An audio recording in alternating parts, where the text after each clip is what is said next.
Where in the world is Myke Hurley? Well, it depends who you're talking to. Myke Hurley, the body, okay. is in London. All right.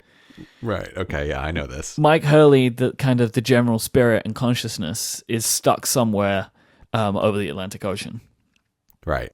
That Myke Hurley is still catching up with this Myke Hurley. Yeah, he'll be here just in time for it to change again. So. Oh, good. Good. Which I'm very excited about. Perfect. So you're in that in-between time then. Mm-hmm. One trip is over and another trip will start just as you've adjusted. That's the best. That is just the best. Yeah, I've been chasing that feeling for about 3 months. So I've had a lot of really great travel this back end of the year, but it has thrown my body clock through a loop. I just got back from Seattle yesterday. From PodCon. From PodCon. It happened, and I got back yesterday, and I managed to stay awake. I've gotten pretty good at the staying awake when I get home. And then I just hate when you have really bad jet lag, when you wake up the next morning and feel worse than when you went to sleep. And that was how I felt today. Yeah, I'm with you there. So I'm drinking a smoothie right now called Vitamin Power. Ooh. And I'm hoping that will get me through. Yeah, I have often found that the jet lag kind of tricks you.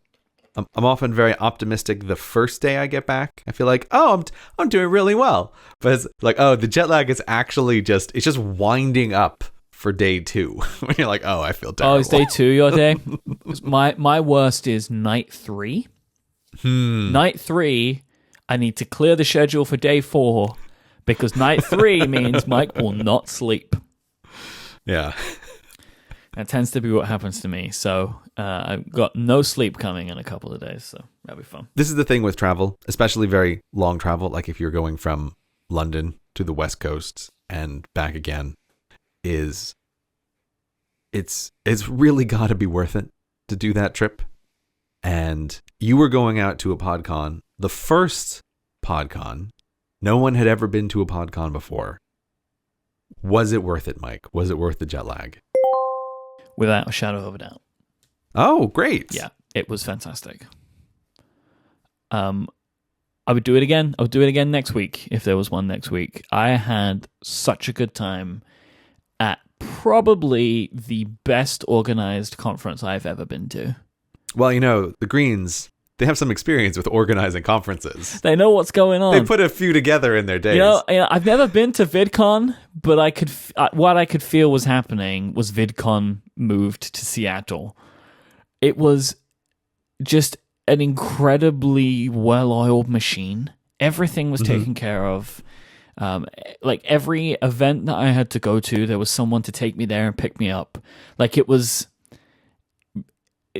amazing. I was so blown away by like how all of the details were taken care of. And it made me smile. Everyone was wearing radios, right? Like it was just like a whole big to do. It was very, very well put together. That's really great to hear. It's one of those things where I was not able to attend this year. Like I wanted to go and I wasn't able to go. Partly because my travel schedule has also been crazy this year. And I was watching with some sadness people on Twitter like seeming to be having a great time at PodCon. I was like, I'm over here not able to be there at PodCon. It was a great time. It was really good. Remind me again, like what were your responsibilities at PodCon? You did a panel, is that right? I had 4 events. 4, okay. In total. I had a panel about networks with some amazing people. I had what's called a podcast scramble. Scramble? Yeah, it's where they put 2 podcast hosts that have never worked together before together and you make a show about anything. Like speed podcast Like dating? speed podcast dating, yes. But the date happens in front of an audience.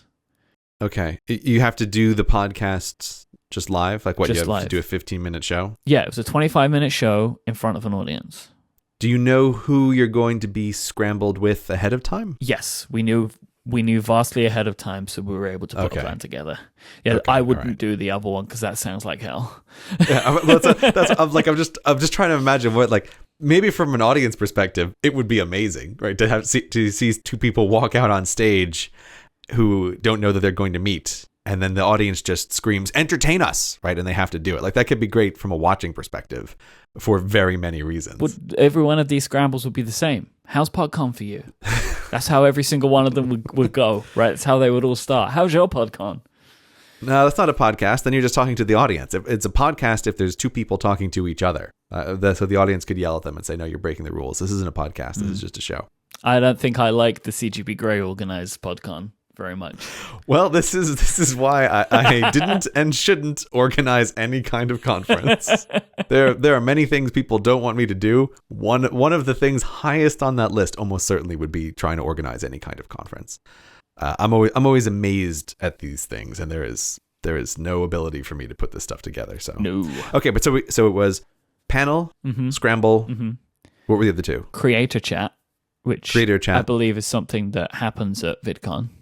Yes, yeah, that does. And this is where, like, I sat down with a group of 12 people who I think were all mostly podcasters themselves, and they were just asking me questions about what my opinions were on things and the way that I do things and stuff like that. That was really fun.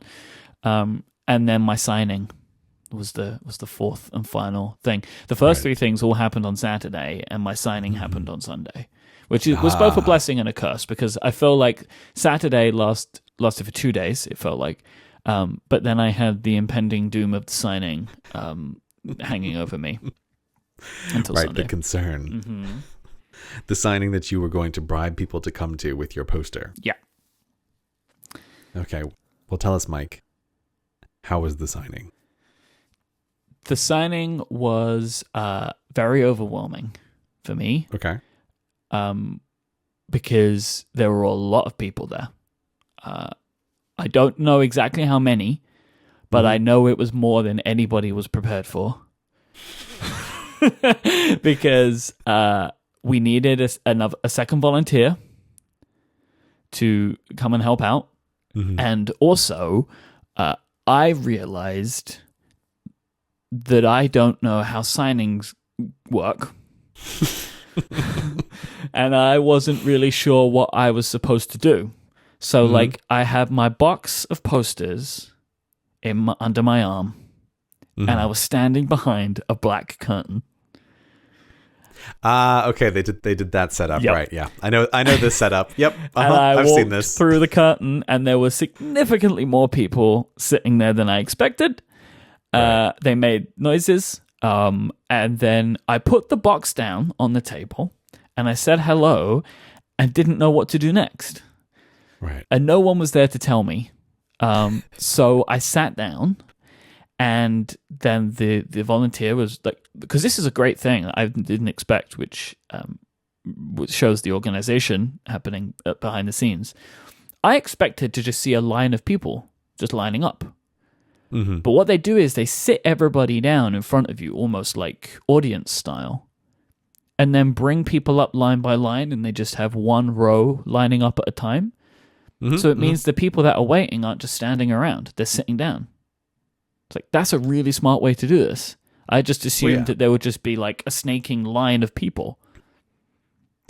It's very uncomfortable to stand. Exactly. For as long as much time as it's going to take. Yep. To see a Myke Hurley, apparently. Well, it did take a long time for some people, unfortunately. I had an hour, right? That was my allotted time. So I figured I just started, and people came over, and I would say like, "Hi, hello, how are you?" Like, I got good at reading people's names from their name tags, so I could start writing the names down. So like, write the name on the poster. I could ask them where they wanted me to sign it, because there wasn't like an obvious place. I ended up working out the obvious place on the poster.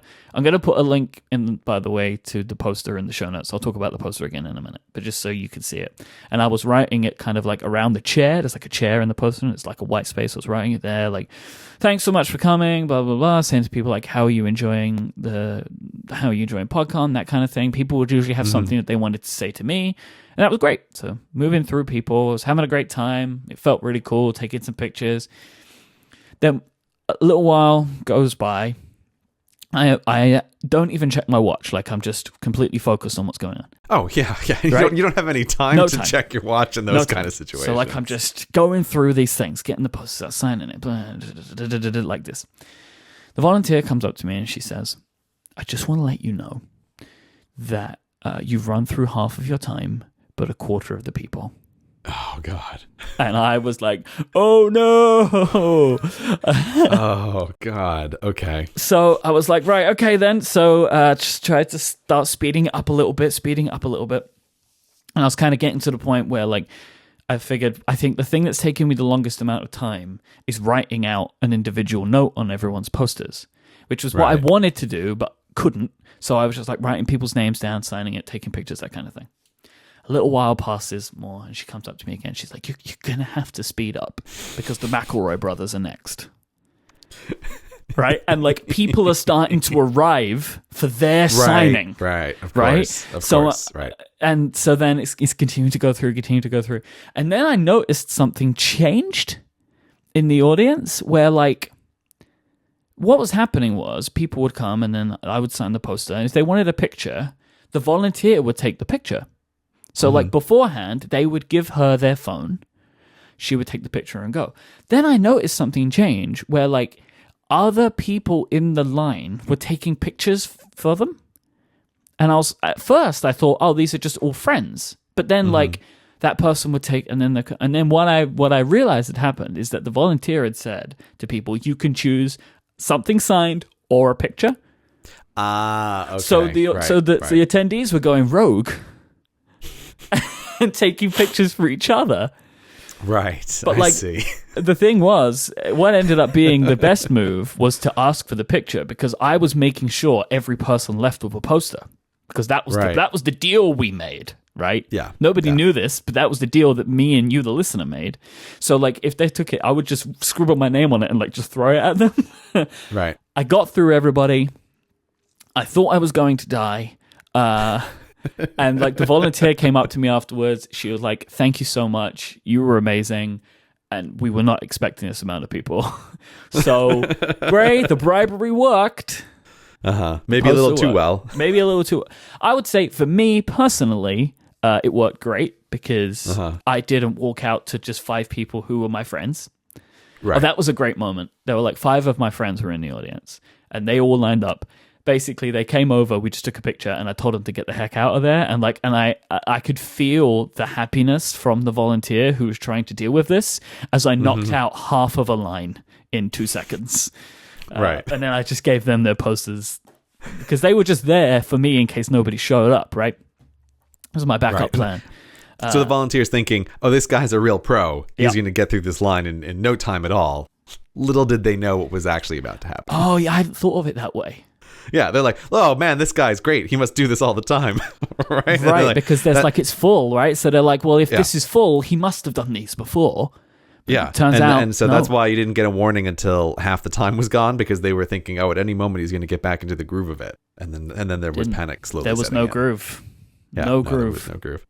They need like I feel like in running you have a pacer runner, right? I feel like they need some kind of mechanism to visually indicate to you if you are on, ahead, or behind schedule, like some kind of visual pacing mechanism. Like they could build like a signing robot, which is signing at a pace. I got like a pace robot, and that sits next and I've got to to kind of match the pace of the robot that sits next to me.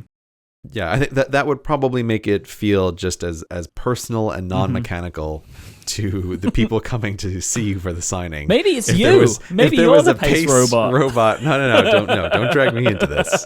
I'm not here to help you out with this. But I don't think the pacing robot is good. I'm just thinking like behind the line, just a light that's in your field of vision that you can see, that's, green, yellow, or red for how well you're doing. Like that's what they need.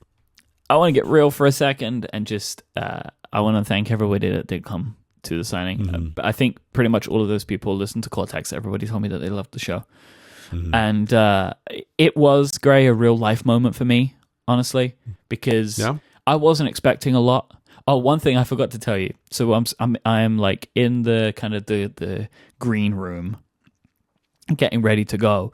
And I'm nervous, right? Because I don't know what's waiting for me, right? And then somebody sent me a tweet. This is like 20 minutes before my signing, that there were 50 people in the line at that point.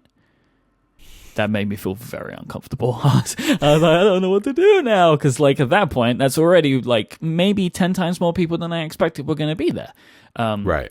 So the whole situation is something that I will never forget because it was like emotionally overwhelming. So yeah, thank you if you came. It was amazing. It really was just amazing. I couldn't believe it. It was brilliant. Oh, I signed a bunch of phones. Oh, did you? Yeah. 2 iPhones, 2 Google Pixels. The Pixels are better to sign on. Are they? Yeah, something about the aluminium in them, like the way it was way nicer. Somebody had me sign an iPhone 4, which was a disaster because it's glass. So the Sharpie didn't stick to it. Cannot be signed. Can't be signed. I signed some beard oil. Okay, all right. I was wondering. I thought like some Cortex listener is going to bring beard oil. Someone brought beard oil, and one person brought a safety razor. It was awesome. T-shirts, signed a couple of T-shirts, stuff like that. But yeah, the beard oil and the safety razor were hilarious. The T-shirts really are the hardest thing to sign. So there was one very smart person brought their own fabric pen. Because I only had Sharpies. Sharpies are a disaster. Yeah, Sharpie trying to sign a T-shirt doesn't work. It's terrible. You need if you're gonna try to sign a T-shirt with a Sharpie, you need 3 people. You need the signer, and you need 2 people to hold tight the shirt in place in order to even have a chance of it happening. You need like a medieval rack to put the T-shirt in. Yeah, that's 100% what is necessary. The only thing that can keep it taut enough so you can actually make the Sharpie make any kind of imprint. It's just like I know before having ever done these things in my head, I think like, oh, T-shirts seem like that must be they're like the best to sign, right? They're easy to bring. It's like no, they're the worst. They're the absolute worst. Yeah, it was. I remember the first time I signed a T-shirt like years ago, and it was someone was wearing the T-shirt.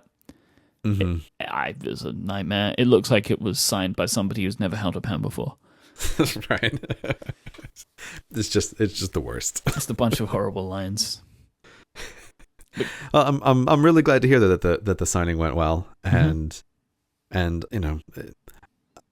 those things can be it's such a there's such strange moments that it's hard to express what it's really like. So, but like I get what you mean when you say it's emotionally overwhelming because you have this thing where it's all of these people are here because they've listened to you on a podcast for they've listened to you on many podcasts for many hours, and they're coming up and they want to say something to you, and you're signing these things.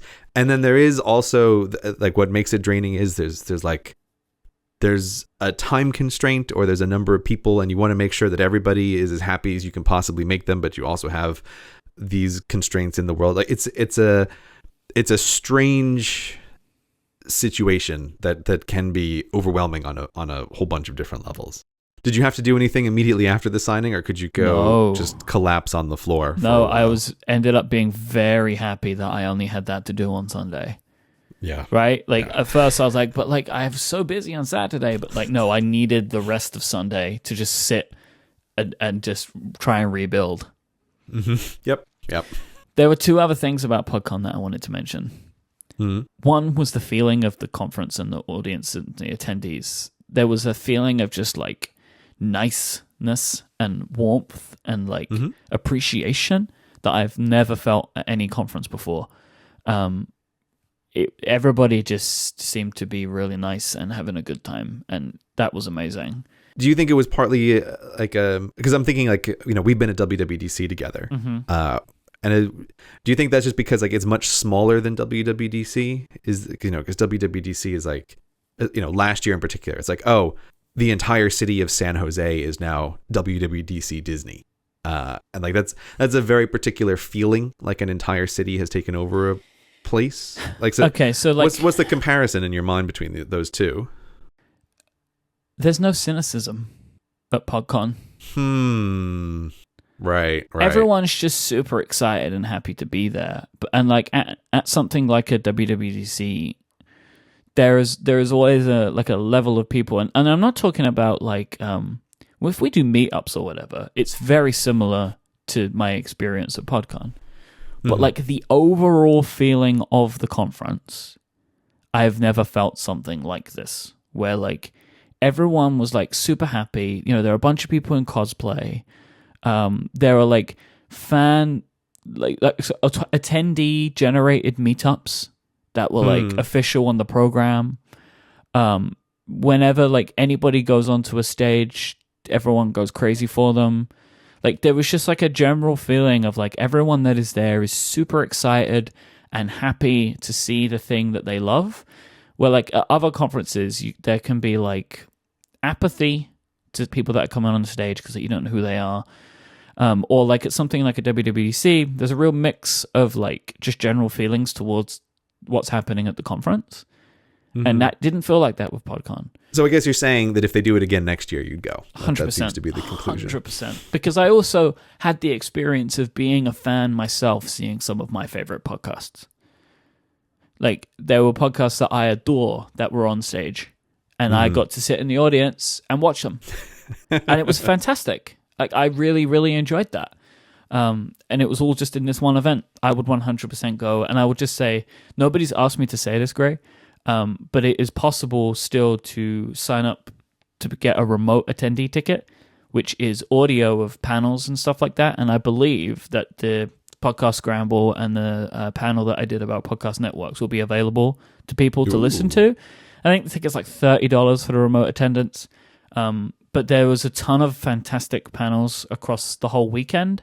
Some that I'm looking forward to hearing again, or some that I missed. So you can still go and get that, and you can get a lot of the value if you're looking to learn some stuff, or if you're looking to be entertained from that. So I just wanted to mention that because there was so much great stuff there, and if you couldn't make it, and or if this now sounds interesting to you and you're like, oh man, I wish I would have been, now you can still get some of that stuff. You still get some of that feeling. So that's interesting. I haven't come across this idea of a remote Me either. attendance ticket before. But it makes so much sense considering it was a podcast convention that you would have audio available afterwards. Yeah, it's like, could this be more thematically on target? I think not. That's a really interesting idea to do the remote attendance ticket. Yeah, I will be looking forward to hearing your panel and hearing your scramble. Scramble. Something about the word, man. I love it. Scramble. Today's episode of Cortex is brought to you in part by our friends at Casper, the company focused on sleep that are dedicated to making you exceptionally comfortable, one night at a time. You spend a third of your life sleeping. If you spend a third of your life doing just about anything, surely you want to make it the best it can possibly be. That's why you need Casper. Their mattresses are perfectly designed for humans of all shapes and sizes, with engineering to soothe and support your natural geometry. Casper mattresses have got all the right support in all the right places. So what goes into making a Casper mattress so comfortable? Well, they combine multiple supportive memory foams to give you a quality mattress that has just the right sink and just the right bounce. Their mattresses are designed and developed in the United States of America, and their breathable design helps to regulate your body temperature throughout the night, so you stay nice and cool, don't get too cold, don't get too hot, just right. The Goldilocks mattresses, if you will. And with over 20,000 reviews and an average of rating of 4.8 stars, it's so simple to see that Casper is quickly becoming the internet's favorite mattress. And you can be sure of your purchase with Casper's 100-night risk-free sleep-on-it trial. They're going to deliver directly to your door, and if for any reason you don't love it, Casper has a hassle-free return policy. Now, let me tell you a little bit about that delivery. When you get your Casper mattress, you'll be able to get the box in the house. You'll be able to maneuver it around. You don't do none of that pivot nonsense, stretching it around corners and up staircases, because it just comes in a box. You take the mattress out of the box, you cut it open from the bag, lay it on the bed, and it breathes to life, ready for you to sleep on. It is a positively magical experience. Start sleeping ahead of the curve with Casper. You get $50 towards any mattress purchase by going to casper.com/Cortex and using Cortex at checkout. Terms and conditions apply. That is casper.com/Cortex and offer code Cortex for that $50 towards any mattress purchase. Our thanks to Casper for their support of this show. Great. Cortex is about 2.5 years old now. Oh my God. As a project. Sorry, I meant 2 weeks. Does that make you feel better? Oh, no. Now it's uncertain if it's going to last. Exactly. If it's 2 weeks, it's just, I feel like projects should be eternally 10 months old. Okay. that feels like a number I like. So let me re-say that thing. Grey Cortex is 10 months old now. Okay, yeah, it feels about Feels right. good, right? Feels good. Yeah. Since the beginning of the show, people have been asking for us to talk about what we're going to talk about today. You wrote a blog post. You're hyping it up, Myke. I know I am. You wrote a blog post in 2014 called State of the Apps. Yeah. In which you kind of went through in a bunch of different categories some tools that you use and you wanted to share them. So when people started asking me for this, and it was a lot, right? Like I was getting it a lot. And still do. I always actually. regret writing that article. I should never have written that article. I had assumed that you were writing it every year. Yeah, that was the intention. Because people would say, oh, you should do a state of the apps, you should do a state of the apps. I Googled it, saw what it was, like, oh, that would be a good idea, and I put it in my note. Right. And then when I went to look into this, maybe 6 months ago, kind of like, let's maybe start thinking about planning this one out, I was surprised when I couldn't find 2015 and 2016 because the amount that people were asking made me think that you had done it regularly, but no, you did it once 3 years ago. Yeah. But everybody wants it. And I can't remember why we're doing it today, but we are. I think maybe I can finally ground you down because it is a really good idea. And I guess now is the time, right? Yeah, I think it's partly that you ground me down, and it's partly because when we were talking about when does it make sense to do it, at the end of the year is a totally sensible time to do it. And it feels like, oh, okay, if we're going to talk about it, Christmas time, talk about all the different apps, that's not a bad time. People might be getting new devices and trying to find like what do they want to install on those devices. And so, yeah, this is the best time to do it. And also, it might be easier for you to talk about it with me rather than trying to write an article about it instead every year. Yeah, well, like doing a little sidebar here. Please. So that article is State of the Apps 2014, but it was actually written in December 2013. Because I feel like, I'm going to write this article, but I want it to be good for a whole year, right? So it's like I think, don't they do this with cars? Like the 2018 car comes out in 2017. Yeah. I think that's what they do. Yeah, that's I don't what know. happens. Yeah. Right. So that was my idea. Like State of the Apps 2014 is this article is good for the year 2014 upcoming. But I did write it. It was just like a little list, but it ended up just being an enormous amount of work and hassle getting together all the little icons and putting together all the little links. And what are you laughing at? Because the icons look so bad on the page. I know. Like they've all got little white boxes around them and everything. Yeah, well, okay. So let me tell you just a little story about those white boxes. Those white boxes are an example of me giving up on something because. Okay. Sidebar to the sidebar. This was back before I found the person who is currently my assistant. Right. So this is a couple of assistants before I found my current assistant. And this was one of those cases where you assign someone a task and you say, look, I need a bunch of app icons. And what you get back is one of these things where you feel like, if I have to explain to you that they can't have white boxes around them, I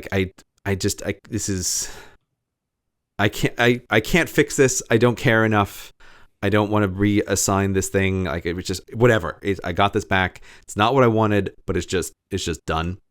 So those I remember those white boxes quite intensely. I was like, oh, this is not what I was expecting. Yeah, I see what's happening. Okay. But then one of the other things that does happen is there are very few times I have written articles on my website, and it is definitely a thing where the frequency has dramatically dropped from when I first set up the website. And that is 100% like a return on investment calculation that as my career as a YouTuber and then podcaster has progressed, it is I'll put it this way. It is near fundamentally impossible for me to justify spending almost any time writing something that is just going to turn into text on the website. And it's almost impossible to justify on two levels. One, I don't have any direct advertising on the website, so the website doesn't really make any money. And then the other side of it is, even if I'm just putting together a list article, like a State of the Apps list article, that has a huge opportunity cost, because it's like the same amount of mental, or I should put it this way, it's like I only have so much mental energy per day that I can throw at writing.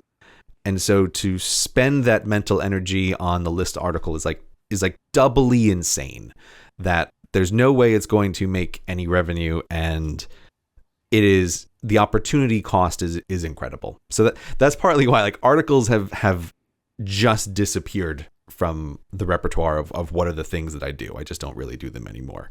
So that is why like State of the Apps was toward the end of that phase where I was realizing that writing articles doesn't make any sense in the portfolio of Gray Industries. So that's also why it never got a follow-up. And then why write an article when you can make a great podcast topic out of it? Hence, State of the Apps 2017. Here we are.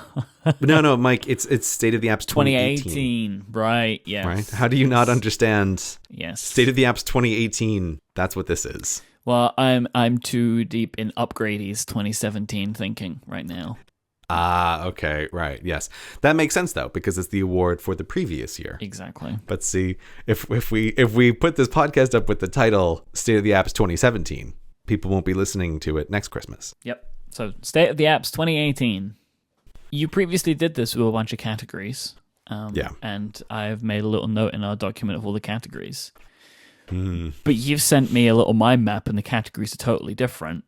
So no. So what I was planning on doing is I was going to go through all the categories, but now you're going to have to suggest the categories, and we can work on it that way. So we can start wherever you want to start. Okay, this is also actually one of the reasons why I think this kind of makes this is actually better to do as a podcast, because I think rather than me just like listing a few things, there is a way that you can like talk about why you've chosen a thing, sure, or in a way that makes more sense. But this is the difficulty here of like, where do things fit? And I feel like no, I'm very happy to follow your format, Myke. You run the show, right? Like okay. You're the man who does all of the things. I just show up. Right, that's what I do. So you want me to run through the previous 2014 format, and we're going to talk about them all? I am happy to rearrange on the fly in whatever way makes sense for you. Because this morning, also just like a little sidebar to the article. This morning, one of the things I was realizing. How many sidebars deep are we right now? Look, did we ever come out? There's many. No, we closed those previous two, and now this is another one. Good, Look, you have to keep the parentheses open and closed in your mind, right? And you have them with different colors, like in a programming text editor. Anyway, looking back over my old article this morning when I was preparing for the show, I realized that a lot of those categories don't even entirely make sense anymore.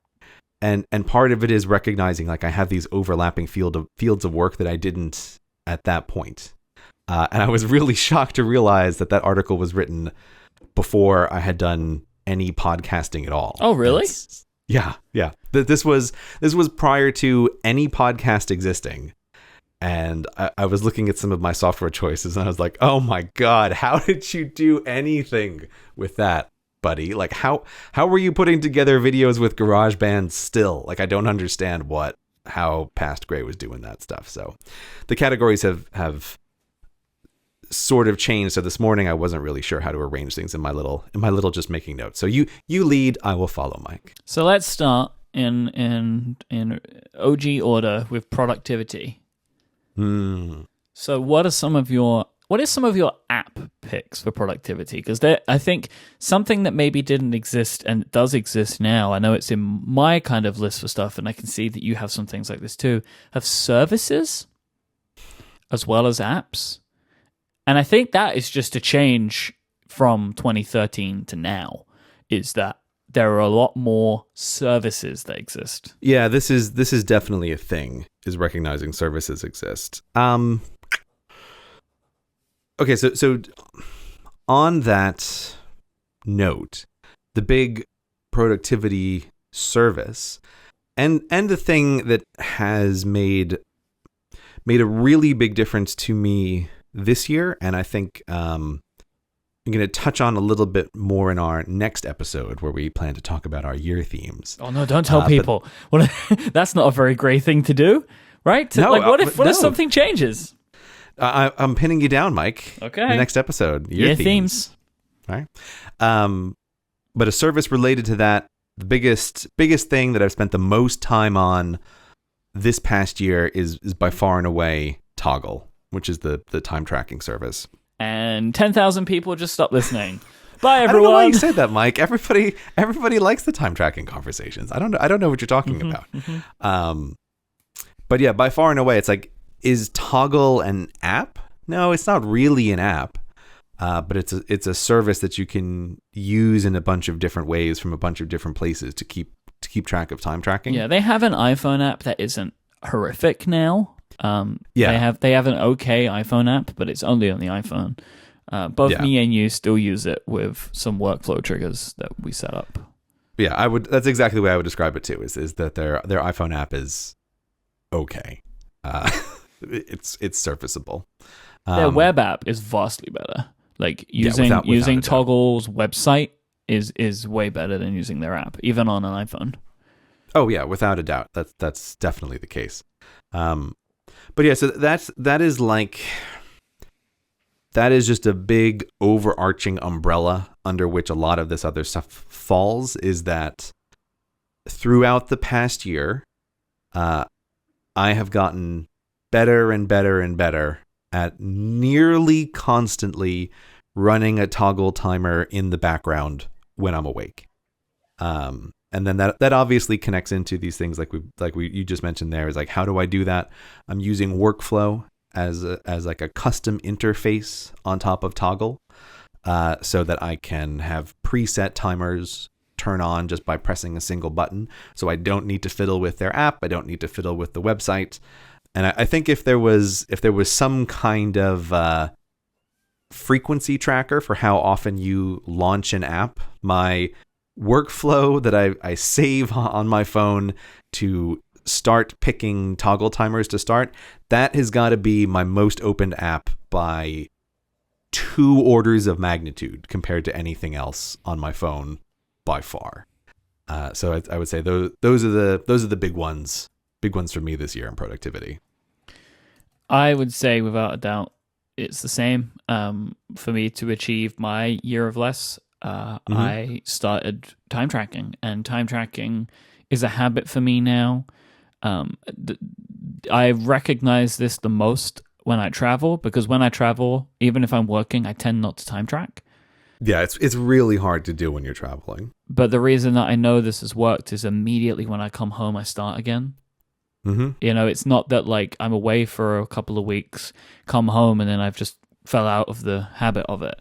Now I just go straight back into regular mode again, and it goes back to time tracking. And for me personally, I wouldn't say that like I'm using this data very frequently to make decisions about the way that I work, but I have used this data at a couple of really key points for me this year, and having that data is vastly superior to not having that data when it's come to me to make some decisions about my working life. There's also just a mode shift in pressing the button. Yeah. Like, press the button, right, here we go, we're going to work now. Like, and then when I'm done, I clock out. And that just the way that makes me feel, like the clocking in and clocking out of certain tasks, really kind of helps solidify in my mind when I'm working and when I'm not. More next time. But one of the benefits for me with Toggl is the same thing as like how often am I really using that data in a granular way? Not a lot.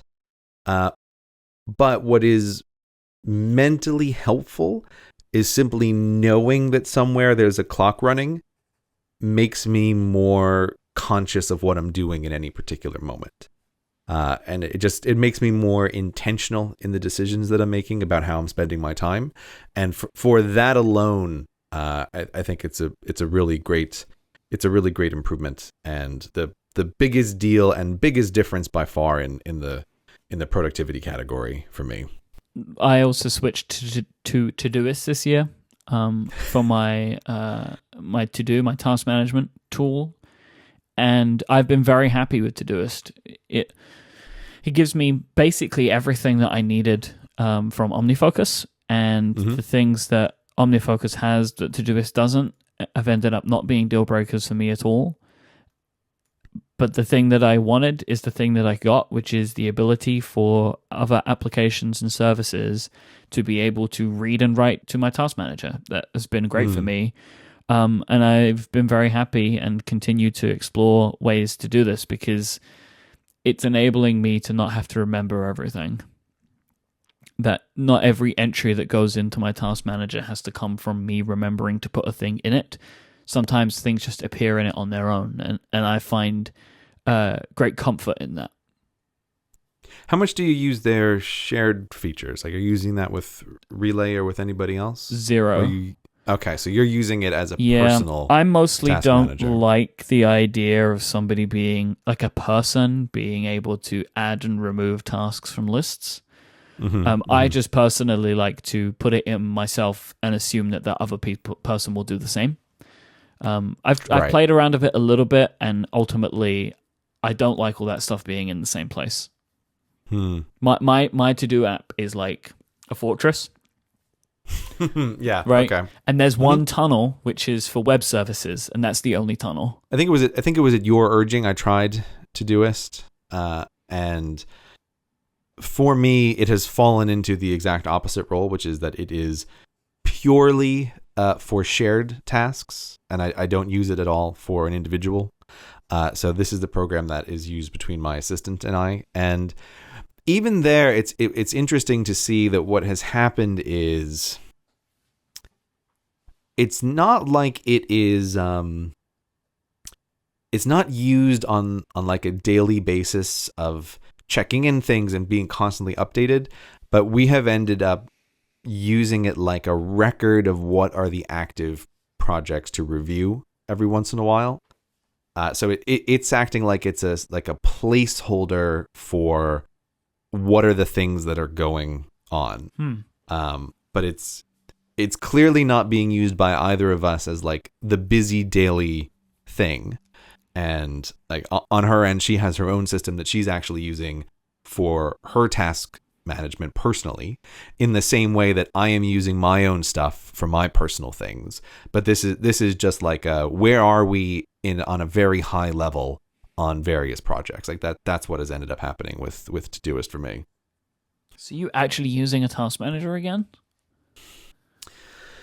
Okay, shall we talk about 3 task managers? I mean, shall we? I don't know. I guess if that's what we're doing, I was only asking if you were using one, but if it takes 3 to talk about it, then sure, we'll do that. Okay, let's run through a few of the task managers that I have on my list here. Clear your afternoon, everyone. No, I can get through this very quickly. Okay. Myke. I can get through it very quickly indeed. So the task manager thing, I do a little bit want to save that again for a conversation next time. Sure. But I will broadly say that it's like, yes, I've been trying to get back into using task managers on a more regular basis because this year I was a little bit in the wilderness with task managers. And what I'm currently doing is I'm using 3 for different things. OmniFocus is still the heavyweight task manager, where I can throw a bunch of templates into it, right? Really long checklists for putting up podcasts or putting up videos like that. That is the heaviest of the heavyweight things. I'm using To-Do as like, I was trying to think about how to describe this morning, but I've been using To-Do as like a habit or routine tracker. So these are tasks like, in the morning, I have a bunch of things that I call like boot up, and I want to run through those things. Like, here's a bunch of easy wins in the morning to check off these boxes, and you're just getting the day started right. Like one of the simplest ones is just like drink a glass of water in the morning. because it's just like I've seen like I definitely have a better day when I do that. So that goes in to do. And then like another one of those things is like go to the office, right? That's like another little part of the morning routine. It's like, okay, great. I can tick this off in the box. So all of these things are actual items in a checklist that you check off. Yeah, they are items in the checklist that I check off. So let me ask you a question then. Mm-hmm. How do you remember to start the list? To do shows the badge on my phone, right? So that's the way it communicates to me. So what are these daily recurring tasks? Yeah, there's the way I've set it up in To Do is they're daily recurring tasks that are set as due in the morning or due in the middle of the day or due in the evening, which are like my 3 primary habit locations where I want to reinforce some behavior. And so I just tick them off every day, and they're daily repeating, and they come back on the day that they need to. But like I said, I really like it. This is a kind of task that for a long time I've always done that I think of as like a workflow sort of task. This isn't the actual work. Maybe these things do or don't need to happen on any particular day, but like this is how a theoretically perfect day would go. This is the kind of day that you want to reestablish. And like I said, I really like it in the morning for starting a kind of momentum to make things just like easy to begin the day and feel like, okay, great. My brain got some quick, meaningless wins, but it still helps get the ball rolling on the bigger things that need to happen. Okay, so what's the third one? Okay, so the final one is one I've just been playing around with a little bit, which is things. And things has taken over the slot from clear, which is the place for having a really simple, super limited task manager. So what I like that for is sometimes on busy days, I feel like I need to put, or I should back it up. Not on a busy day, but I very often find on days where you're feeling overwhelmed by tasks, the most effective thing is to really narrow down and to say, okay, I'm feeling really overwhelmed. There's like a whole bunch of stuff in the world. OmniFocus has a badge that has 67 in it. Like I'm really overdue on a whole bunch of stuff. That would end my life, What do you mean? Like that would be it. I would die. If I saw a badge that said 67, that'd be it. I would immediately die. Yeah, this is one of the disadvantages of having of being ridiculously thorough with like all the stuff that needs to happen and putting it into a system, is that you can end up with this like sudden overloads where a bunch of things come together all at once and you're like, oh god, this automatic system is showing me a million things that are due today. If my badge when I wake up in the morning on Todoist is over 7, I know that my day is fucked. Like it's just ruined. Yeah, this you do have to keep in mind that in OmniFocus I'm being ridiculously granular. Yeah, I know you don't have like 67 podcasts to post that day, but it's just like that number is just horrific to me. And there are ways in which, like, when you're really on your game, it doesn't matter. And like, oh, great, okay, I've got a lot of stuff, and I'm going to sort of blow through it. But I do like to have on hand something that I can use as I'm going to have a simple and narrowly focused day. And in the past, I've always used Clear for that, but Clear hasn't updated in a while. I know that they are intending to release a new version soon, but they haven't actually done it yet. I still use Clear. And I am on the beta for Clear. Oh. I know the app is coming and it's going to be awesome. Like, I know that because I can see it. They are working on a new version. I just wanted to mention that because every time we mention Clear, there are people that send us screenshots now of like, because they've said it publicly. You can look in your release notes and they're saying that they are working on a new version. And I have been using the new version and it's great. So I'm just saying, like, for right now, I'm using things in that place. And I've always thought like Things is a very nicely designed app, which is why it can easily take over that slot in my mind from Clear.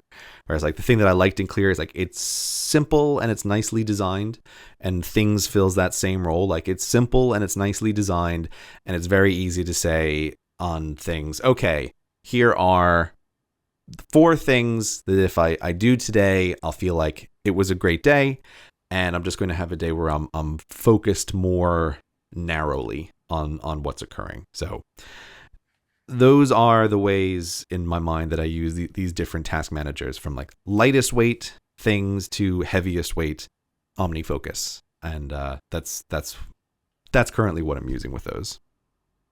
So you're actually using 4 task managers. I don't really count Todoist in this realm. I do, but I mean, I'm going to count it for you.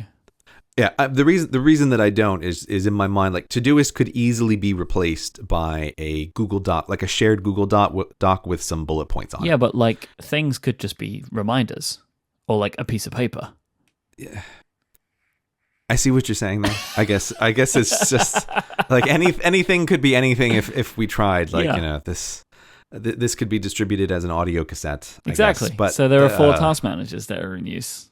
Like, yeah, I just don't think of Todoist like a task manager because I feel like I'm using almost none of the features of a task manager. Okay, I can sympathize with you a little bit because like people always mention how I have like 3 to-do managers on my home screen or something like that, right? Now I think it's only 2 because I have Todoist and Due, because Due is amazing for just those things like take out the trash, and it will remind me every few minutes. Oh yeah, I also have Due on I didn't even mention that one. Right? I know. Yeah. Because it's not really the same. Like taking out the trash, totally different thing. Yeah, isn't like publishing a podcast. I mean, I guess there sometimes are some similarities between those 2 things, but like they're completely different actions that require. I mean, if you really want to be pernickety about it, you could get this number for me up to 6. Yeah, because I do also use reminders, the built-in reminders, and notes. Notes has a checklist function. No, but I don't use the checklist function in Notes. You can do reminders in Fantastical. Okay, now you're pushing it too far, Myke. This is just ridiculous. But I do use one of the very few things that Siri is useful for is sometimes being able to just tell her, like, remind me about a thing at this time, right? Or when I leave my house, remind me to whatever. I don't do that very often, but I do that sometimes. And so, yeah, I guess 6 is the maximum in theory that it could be. So we are still in the productivity category, which I had expected would probably be the category that we spend the most time talking about. I guess for me as well in there would be something like Fantastical. Like my calendar is very important. Mm-hmm. And I would assume that was your pick too, Fantastical. Yeah, so I use 2 calendars. I use the built-in Apple Calendar, and I use Fantastical. Why are you laughing, Myke? No reason. One is none, right? Okay, no, that doesn't apply to calendaring apps. No, you're just being silly now, Myke. Oh, okay. Of course it doesn't. You just have 2 for fun. Why else would you have 2? I like to have I have the 2 simply so that I can leave them in different states. So like Fantastical, I use as what are the most important things I need to see today. So Fantastical has a very, very limited subsection of the calendars that it ever has open. So when I open it up, like the things I want to see on Fantastical are my podcasting calendar. So it's like, do I need to be recording something today?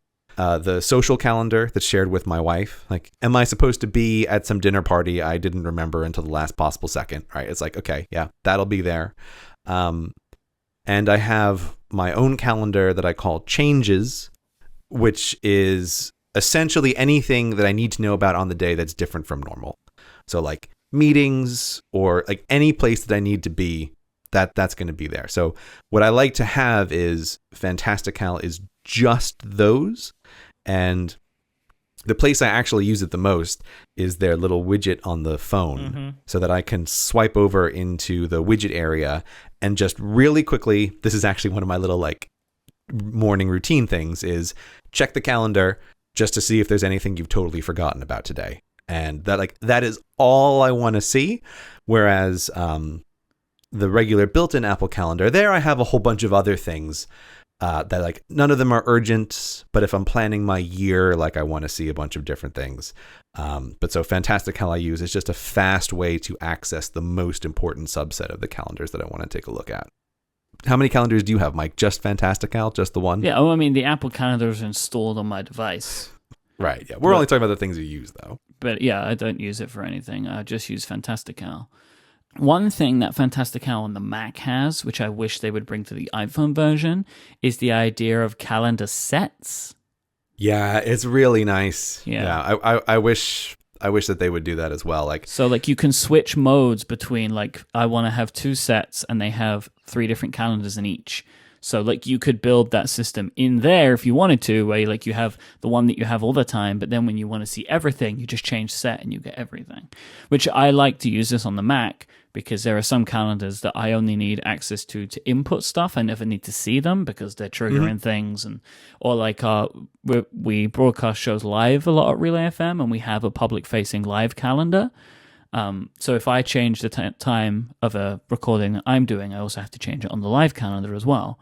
So I wish that there was an easier way to bring that in rather than having to go into settings and manually enable the calendar and blah, blah, blah, blah.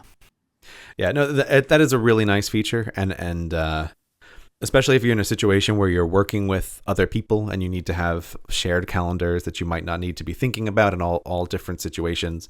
The ability on the Mac to switch between these different calendar sets is really great. It's a great addition that I too wish that they would bring to iOS.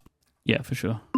Today's show is brought to you by Blue Apron, the #1 recipe delivery service with the freshest ingredients. You can get $30 off your first delivery with free shipping as well by going to blueapron.com/Cortex. Blue Apron's mission is to make incredible home cooking accessible to everyone while supporting a more sustainable food system in the process. This is why they set the highest standards for their ingredients whilst building their community of home chefs.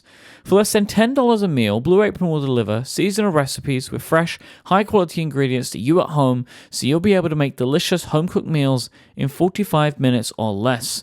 Blue Apron offers 12 new recipes each week. You can pick 2, 3, or 4 recipes, meaning that there is an option for every family schedule. And Blue Apron only sends non-GMO ingredients. The meat has no hormones. Each meal comes with a step-by-step, easy-to-follow recipe card, and all of the ingredients are pre-portioned, which is good stuff all around. Blue Apron's Freshness guarantee promises that every ingredient in your delivery arrives ready to cook, or they're going to make that right for you. The Blue Apron menu changes every week based on what's in season, and upcoming meals include baked tilapia and creamy kale with frigola sada pasta, sheet pan roasted pork with full vegetables and creamy maple mustard. What about what's the creamy? Creamy tomato pasta with mushroom and collard greens. It is creamy season as we are in the winter. Keep those meals keeping you nice and full. It's going to be good. Nice hot stuff. Sounds great. Can't wait to get some of that food. Oh, sounds so good. Blue Apron is treating our listeners of Cortex to their first dinner. It's just a $30 value because that's what you get off your first delivery with free shipping. That is $30 off your first delivery with free shipping by going to blueapron.com/Cortex right now. Check out this week's menu and get that $30 off with free shipping at blueapron.com/Cortex. Blue Apron, a better way to cook. I want to call out a little bit of a subcategory here in productivity that I think we can maybe end on and then maybe do a lightning round afterward. But yep. I think there's communications as a concept is something that I didn't have in the 2014 one. A long time ago when I didn't talk to anyone. Yeah. It is no joke, but it was a thing that I was so aware of, which is what I'm going to say is personally for me, communications is a very hard aspect of my working life. It's not a thing that I am good at, and it is not a thing that I manage well. And it was something, looking over the 2014 State of the Apps, I did have this little bit of wistfulness of oh, that past Gray, he just got to be on his own all day long. He didn't have to work with anybody, and now there's this orbit of people that I do work with, and it's I'm just not very good at communications. But so now I feel like I'm always sort of juggling communication systems, or trying to figure out how to make them work. And the biggest change in communications, particularly over the last year, is the presence of Slack in my life now. Slack has just taken over so much, And when I first started using Slack, I was like, this is the greatest thing ever. Like, this is a million times better than email. But what was really the case is it's just there were so much fewer things coming through Slack than at email. And as Slack has spread over time, and I've slowly started working with more and more people in Slack, and also end up being signed up to more Slacks, I'm very aware that, like, in the space of a year or maybe 18 months, I've gone from, oh, Slack is my communication salvation, to I feel deeply ambivalent about Slack. Because now when I open up, it's just like I find it hard to manage, but also recognize that this like email has now become a business communication tool that is so firmly entrenched. I can't imagine that it's going anywhere. Yeah, I don't know if I feel exactly the same as you, but I feel there are some things where I'm similar, where like I hang out in Slack way less than I used to, but I'm still there all the time because it's where the business is happening with the people that I work with. Like, Slack is kind of more akin to the office now. Like, it's where my coworkers are. Right. And there is still like a water cooler that people can go and chat in. Mm-hmm. But I think I spend less time actually doing the chatting now. I still listen, but I don't chat as much. Just because, I don't know why actually, but there's just a lot. Every single Slack that I'm in, basically, it tends to be quite a lot of noise. And it can be harder to keep up with as time goes on and more people join. Yeah, I think there definitely is a function that there's like... It's like all communication channels trend towards memes eventually, right? Like that's what just happens, and like nobody means for it to happen. And of course, like the reason it happens is because it's funny and it's easy, but it does make things just really noisy. And if you're like me, I feel like my goal with Slack is always, I want to open it up, I want to get a bunch of stuff done, and I want to go. That tendency towards noise makes it harder to work with sometimes, and Slack, in a bunch of different Slacks that many, you do have the problem where it's like the urgent flag on emails when like the other person gets to decide how urgent a thing really is. Like, Slack can be that way a little bit, where it's like other people are deciding that a thing is really urgent for everybody to have to hear about right now, and like maybe everybody disagrees on how urgent that thing actually is. So I feel like I'm going to be using Slack for forever. I really couldn't run my business the way I do now without having a gray industry Slack. Like, I can't imagine doing it any other way. But I do find myself thinking about it more ambivalently as a tool as time has gone on. Yeah. I think, as you say, it's kind of normal, right? Like, I think most of the communication tools that I've used in the past, I've eventually felt like I wanted to move away from.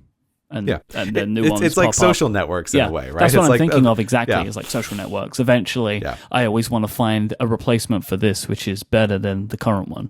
And I think Slack is finally going that way. Like, Slack was the replacement for work email for me, which is amazing. I'm so happy that happened. But now I'm like, what is the replacement for Slack?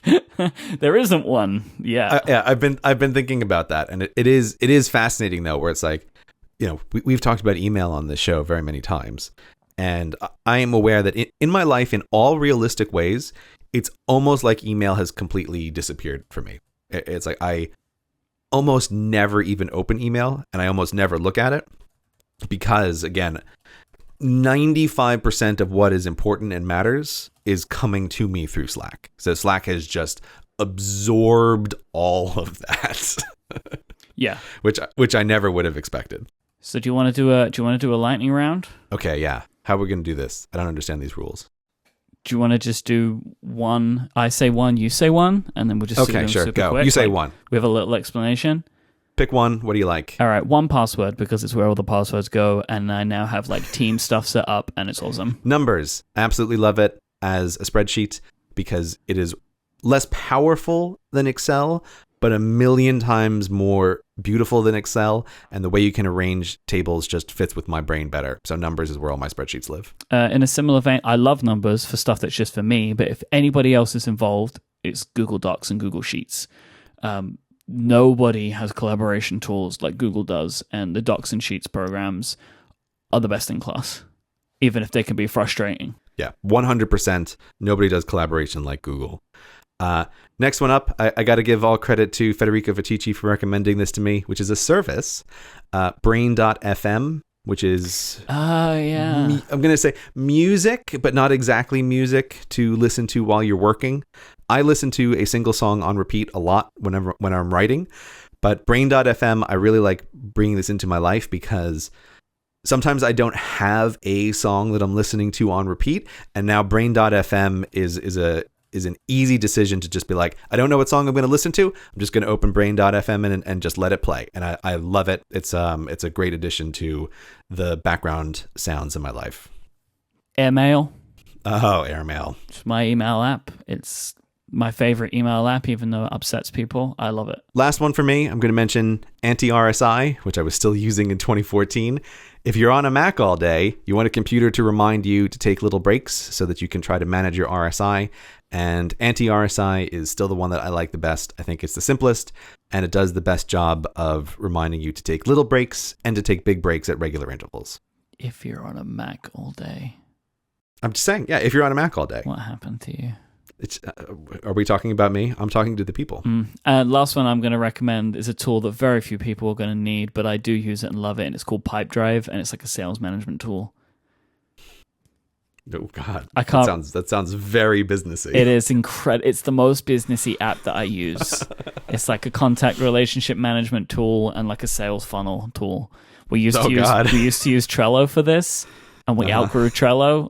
We needed some more specific features, like having the ability to add people's contact information to the deals that we were doing, and needing multiple people to have better access over it. So we use a tool called Pipedrive.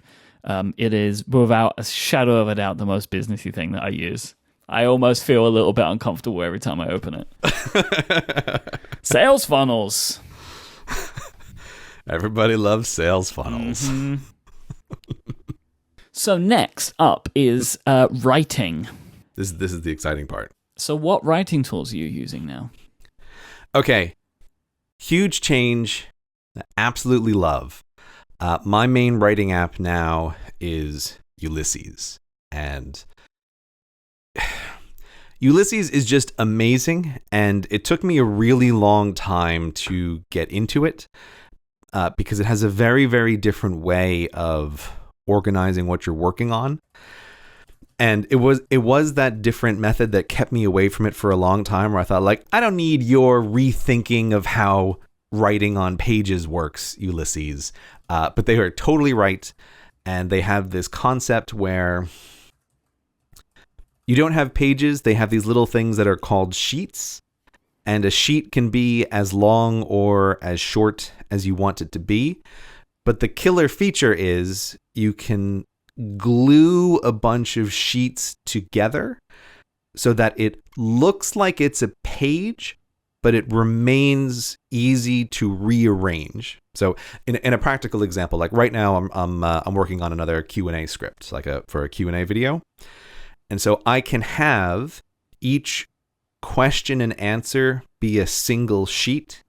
And then it makes it really easy while I'm writing to just say, oh, you know what? This actually works much better at the start. And so I can just quickly drag it up, rearrange it. And it's so nice. Plus they have a million great features. Like it's Markdown compatible, but you can also export to anything that you want. And you can write your own little custom styles for how things are going to be exported. So like when I want to turn a script into something that I'm going to write on by hand, I have my own custom style to export it into PDF. It's so nice. It's so great. Oh, you can have different formatting or different coloring for the way you want text to be. So you can say like, oh, these two characters are going to mark off that this text is going to be in pink, right? Or this text is going to be underlined. And you can you can start building up a system for yourself about how you want to work. Like it's really, really fantastic. I feel like I can't say enough good things about Ulysses, and I'm always coming up with more ways to use it. I have used it. It is very good. It's too much for me. It can definitely be a bit overwhelming. It makes me feel like I should be writing a novel. Yeah, it does have a bias toward. Well, that's not even fair, but it does maybe compel you to be working on bigger projects. Like it feels like it could just be used for these huge things. And I don't even use all of the features because I'm syncing it through Dropbox, which then only allows you to use a smaller number of their features. Because if you're using it with iCloud, like you can do it like an endless number of things with Ulysses. It's really quite impressive. Actually, I'll give you an example of a way I used it, which was totally unexpected, but is a side effect of organizing in sheets. And okay, so I've been playing around with another vlog for my channel, which may or may not ever get released. I don't know. It's a big mess. Yeah, Mike's laughing now because he's been hearing about this for like months. But anyway, a couple weeks ago, I was working on it, and I felt like I'm at like a logjam point here, like nothing is really working. But what I got the idea to do was in Ulysses, I actually ended up writing out a bunch of the different parts of the vlog and using their color coding to represent different things. So I could say, okay, let me type out what I'm saying in the vlog at this point, and if it's pink, that means it's audio that was recorded live on location.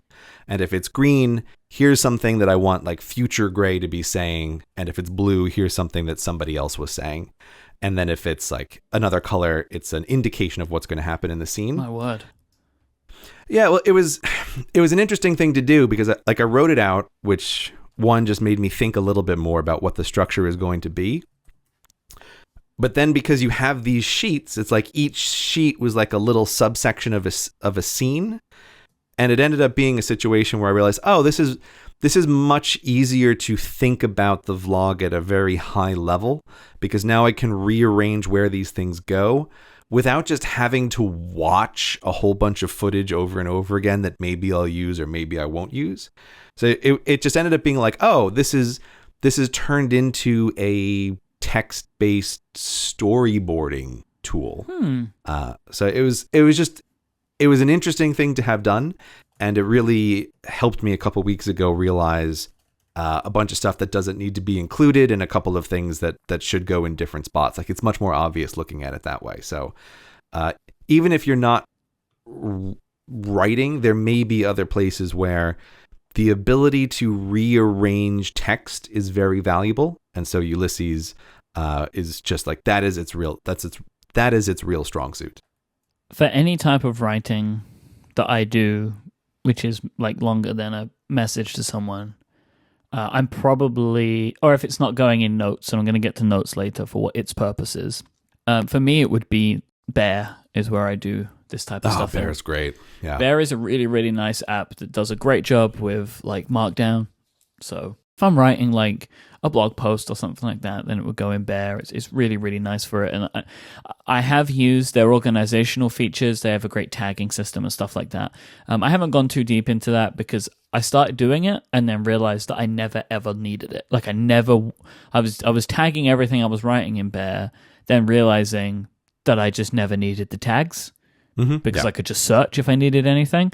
And it wasn't for me, it wasn't a system where I was like needed to catalog things as such. So I kind of realized that it just made sense for me to open it, write the note that I need, and then move away. But like, I really, really like Bear. I think it's a very nice app that is going through a lot of great revisions. They're adding new features very frequently. I'm a big fan of it. Sort of like how Slack amoeba-like ate all of my email. Bear has eaten all of the random text files in random folders everywhere in my system. So like I used to have just in different places like lists of things or here's a note about this. And I realized the same thing. That's like, I'm just going to keep all of this in Bear.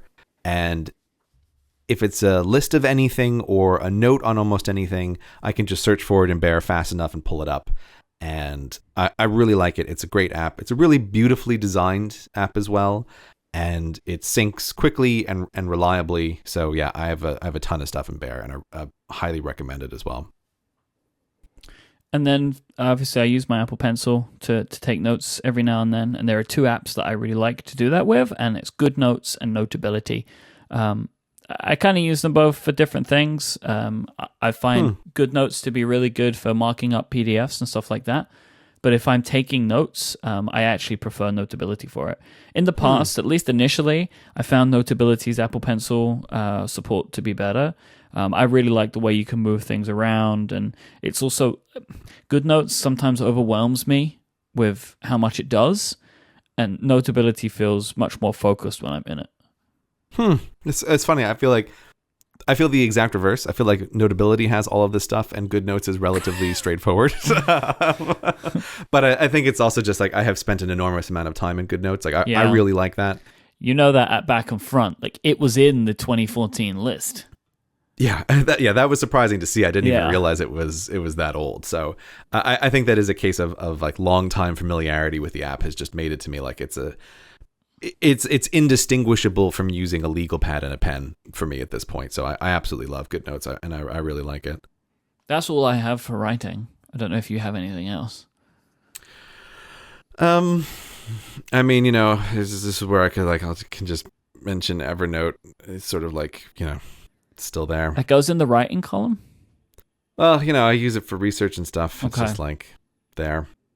I mean, if we're shuffling into research, I would throw notes in for me. This is where I put all of the links and all of the articles and all of the kind of the thoughts and notes that I have for the shows that I do.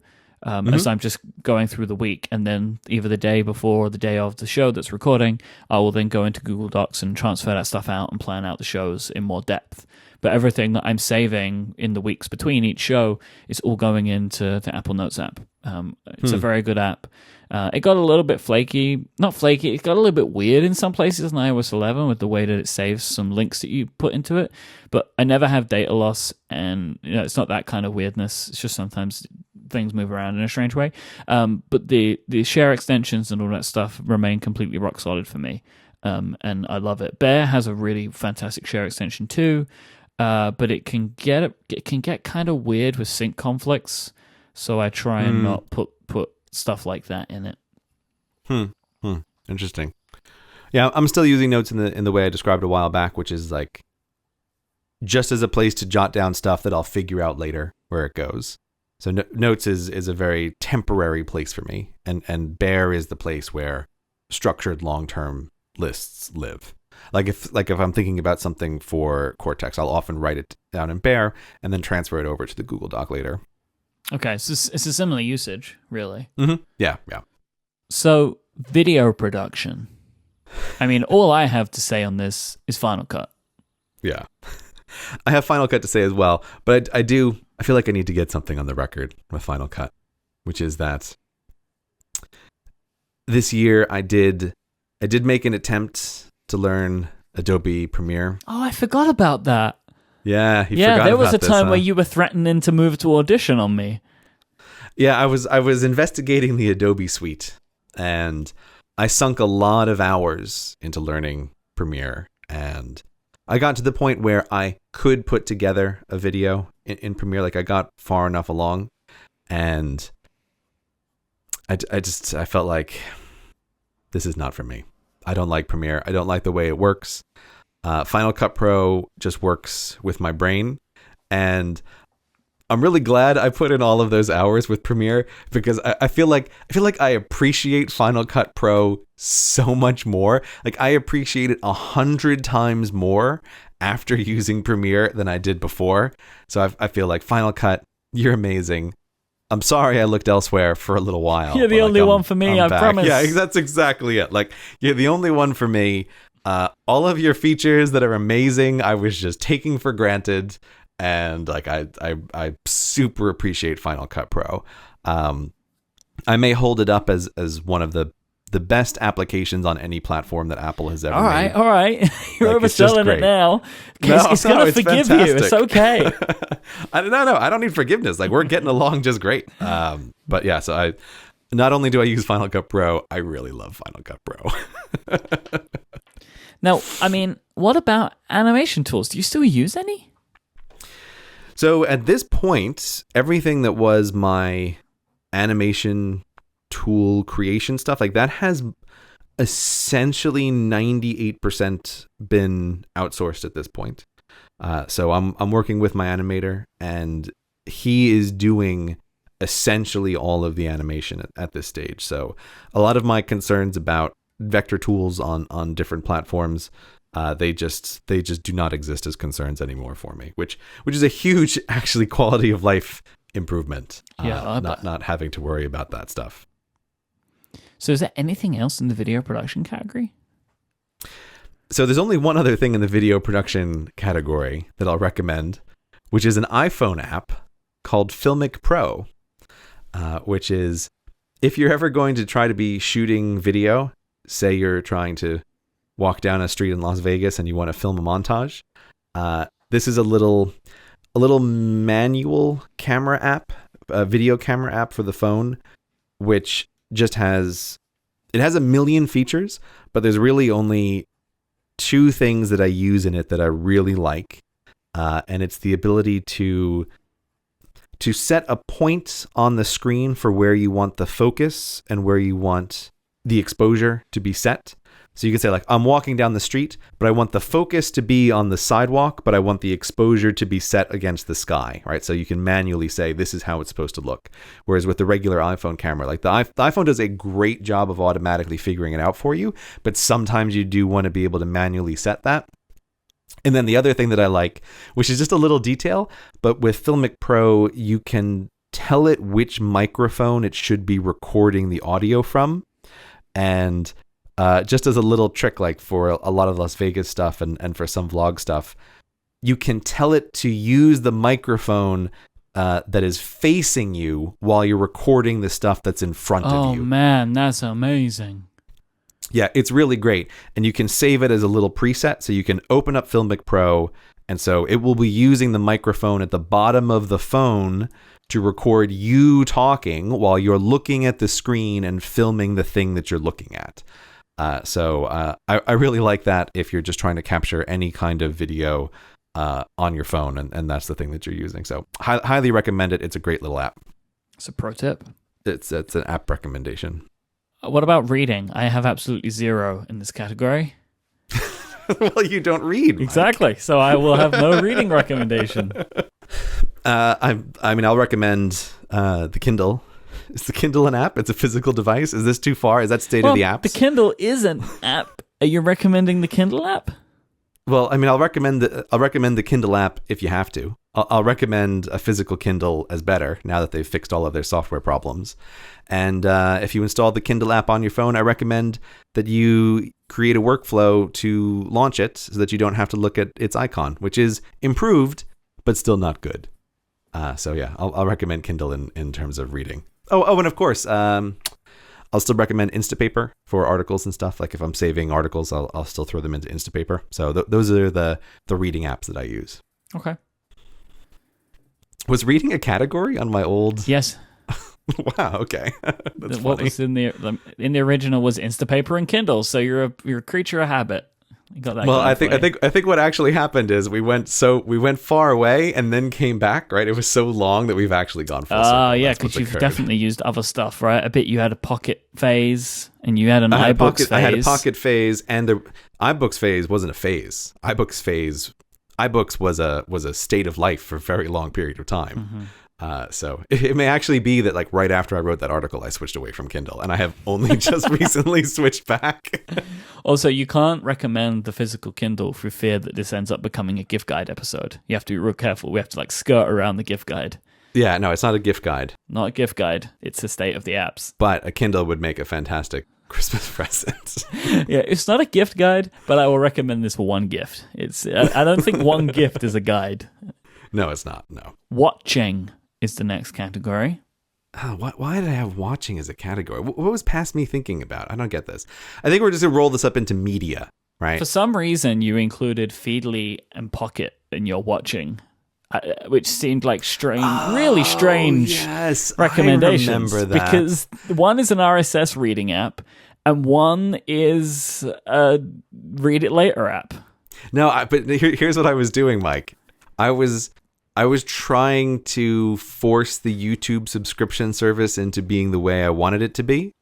So I was pulling RSS feeds for YouTube channels and then dumping them in a separate app so that I would get all the videos in the order and organization that I wanted. That's what I used to be doing. But I think you can't do that anymore because YouTube doesn't even have RSS feeds for channels. I think they got rid of that. That sounds right. I don't know if it even still exists. Yeah, because why would you set up your own RSS feed, right? Yeah. I think that's all gone. I mean, obviously, I recommend YouTube, but I don't think I need to recommend that to anybody. It's like recommending Netflix. Like, yeah, they've got some great shows. Have you ever heard of smartphones? I think that you might like them. I use an app on my iPad called NPlayer. What I use this for, NPlayer is a really great way to to be able to get videos onto an iPad and have a place to watch them in. Mm-hmm. So I'll give you an example. We do not have YouTube Red in the UK. Yeah, very frustrating. So if there is a YouTube video, there are some videos that I watch that are multiple hours in length, and I would like to have them on a plane. Like I watch some like Let's Plays and stuff like that, and some game streams that sometimes I like to watch them when I'm on a plane instead.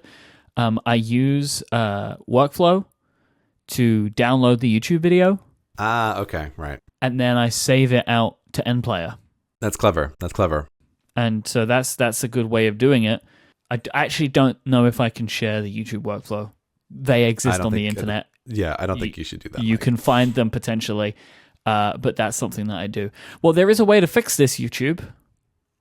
Just give me YouTube Red. You are the one who controls this. Just give me it. But they won't. I wish they would, but they won't. Because I get teased every time I go to the US, right? And I open the YouTube app. It's like, hey, sign up. And they put download buttons and everything. So this is pointless because I can't. Just because I'm in this country, I can't start just using YouTube Red now. I had a YouTube Red account on a YouTube account that is mine that is in the US. So for a while, I was enjoying all the benefits of YouTube Red in the UK. But eventually, they cracked down on that. They're like, oh, no. We know you're paying us money. We know this is a U.S. bank and account, but you, sir, are not on a vacation. You are clearly just living in another country. So no. Netflix did the same thing. So disappointing. Yeah.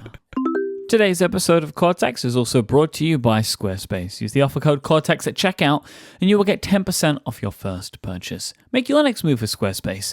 They let you easily create the website that you need for your next idea to blossom. With a unique domain name, award-winning templates, fantastic 24/7 customer support, and so much more, Squarespace is the all-in-one platform that will let you put online whatever it is you want to be out there.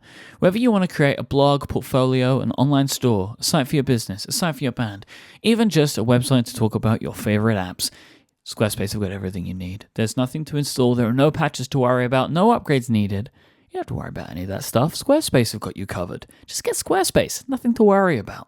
All of their templates are beautiful. It's super easy to customize stuff. You can drag and drop and choose from drop downs. It's super easy. It's so easy, even I can do it. Squarespace plans start at just $12 a month, but you can sign up for a trial today with no credit card required just by going to squarespace.com. Then, when you sign up, use the offer code Cortex and you'll get 10% off your first purchase and show your support for this show. We thank Squarespace for their continued support of Cortex and Relay FM. Squarespace, make your next move, make your next website.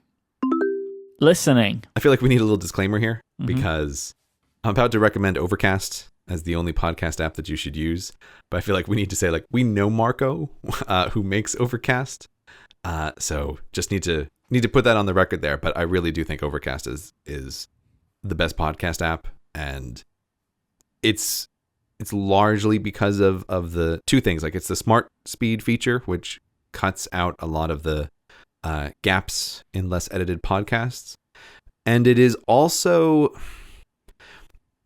that whatever Marco has done with the low-level audio stuff, no podcast app makes speeded up audio sound better than Overcast. That's one of the main reasons why I really, really recommend it. Is you can listen to a podcast on a higher speed, and it doesn't have as many of the artifacts or weirdness that other speeded up systems use. Exactly. I mean, the reason I use Overcast is because of Smart Speed, which is the silence shortening. I don't listen to podcasts at like 1.5 or 2x. I just let Overcast just use its rubber banding to make things faster and where it needs to. And that is the feature, right? Like, it doesn't matter how many other apps there are. It doesn't matter if like, oh, that design's really pretty or whatever, as there are a bunch of apps that are like that. It doesn't matter, like, because they don't have Smart Speed in the way that I like it. Other apps have silence stripping, but I've tried it, and just to my ears, it just doesn't sound as good. It's close, but not good enough, and it's not good enough to make me want to move. And one of my other favorite features about Overcast is the black theme, because I have an iPhone 10, so black themes where it's like all black look amazing because the OLED screen. So I like that a lot, and I mean, that's why I use Overcast. But then, as Grace said, the developer Marco is a friend, and that always helps. But Overcast is really good. I mean, I know a lot of people use it, and they're not all friends of Marco, so there you go. What you can do. I don't know. That guy's pretty popular. Travel. Travel makes me sad because you could write that on your tombstone. Yeah. You know what? In very many levels, but I just realized I totally forgot the name of that app that everybody was using to track flights. That was then bought by a company that then withered and died. Do you know the one I'm talking about? Yeah, because everybody was talking it's in your about. List here. Flight Track 5. Is that what it was? It was Flight Track. Yeah, Flight Track was the app. Yeah, it was so good, and nothing has ever replaced it. And I like when that thing disappeared. I swear to God, I was reaching out to everyone I knew to be like, "What are you using to track your flights?" Right, like. People on the edge of my contact network, I was like, what are you using to track flights? Tell me what you're using. Like hoping that somehow someone would have discovered some like gem in the wilderness that I hadn't stumbled upon. But there was a really long period where flight tracking apps were just not up to speed. But my recommendation in this category, I finally found one that's pretty good. It's not perfect. I do sometimes have notifications about flights that don't seem quite right, but I always just forward those to the developer, and he seems really active about trying to like wrinkle out all the final little bugs. But I'm using Flight Logger, and I really like it because flight tracking apps have this delicate balance that they have to play of like there's a lot of information. Like, how are you going to display that information? And I think Flight Logger makes, for me, the design decisions in that trade-off that are pretty good. So that's the one that in the past 6 months, I've really settled on as, okay, this is going to be the flight tracker for me every time I'm traveling. What are you using, Myke? I use two. Use two. I use two. I use Flight Logger. And I really like Flight Logger, but I need to say they have been a sponsor in the past of some of my shows. So I use Flight Logger because I like its simplicity. But then I also use an app called App in the Air, which has a lot of information, but too much. And most of the time I don't want it, but there have been times when I do want that amount of information. The problem with App in the Air is that sometimes it's too busy and it's pretty expensive. Like, they have like, I think it's like $5 a month. Or like $30 a year. I mean, okay, like I'm comparing it when I say expensive to what apps cost, right? Like, yeah. In Appland, that's pretty expensive. In Appland, but I do really like it. But I use them in conjunction. Every time I get on a plane, I put them into both apps. So if I just want to find out like what time am I taking off, then I'll just open Flight Logger and just find that out. But if I want to get like what type of plane do I have? Will I have Wi-Fi? Are there lounges in that airport? Like App in the Air has all of that ancillary information. And I would say, Gray, if you haven't used it in a while, they redesigned the app a little while ago and it got a lot better. It used to be really pushy about certain things. Yeah, like the thing I'll just say is, okay, so maybe the redesign happened, but the reason I stopped using App in the Air is I've never felt this way about an app, but I felt like I was getting bullied by App in the Air. Like it was so very insistent aggressive on the things they wanted me to do, and also just like they really wanted the passwords to my email accounts to do stuff that I didn't really care about them doing, and it was so pushy. I feel like I'm getting bullied by you. Yeah, you app. can like, turn a is lot ridiculous. of that off now. Like it's way better for a lot. I would recommend you just try it out again just to see. Okay, I'll take a look at it again and see. Yeah. So yeah, I really liked it. Mm-hmm. Do you want to talk about games? Well, you always want to talk about games, Myke. Well, yeah, of course. I love games. I wanted to talk about games last time, but it just made you sad. Should we talk about Mario Odyssey? No, I don't want to talk about Mario Odyssey. Okay, all right. No, we don't have with to talk you about anyway. With anybody else, but not with me. Yeah, there's other people I talk about Mario Odyssey with, but not with you. Flip Flop Solitaire is probably my favorite iOS game this year. It is like a really weird solitaire game. I've always liked solitaire games, but I've never been like incredible at solitaire. This is difficult to describe, I think, but Flip Flop Solitaire lets you go in both directions. So with solitaire, you would usually go, for example, starting at the top, like 10, 9, 8, 7, 6, 5, 4, 3, 2, 1, right? Like you would go down, right? You go down, with ace being 1. But in Flip Flop Solitaire, you can stack in both directions. So you could have a 10 card, right? And you could put on that 10 card either a 9 or a jack. Oh, okay. So you can go up or down. You can go up or down. I mean, eventually you have to try and still put all the cards away, but it is an easier way to move the cards around because you can put them everywhere. Mm-hmm. I recommend people just try it. It's a fantastic game. I really, really love it. It's my favorite game this year that's kind of been added to my games folder, and my games folder contains like my all-time favorite iOS games, and Flip Flop Solitaire has very quickly become one of those. What that makes me think of is a game I didn't play a lot of, but I did really enjoy was, what the heck is it called? I just need to look it up to get the name right. Really Bad Chess. I don't know if you played this or not. It's made by the same person. Oh, no, okay. Well, then that makes sense. Yeah, they're both of these games are made by Zach Gage. Okay, right. There we go. Yep.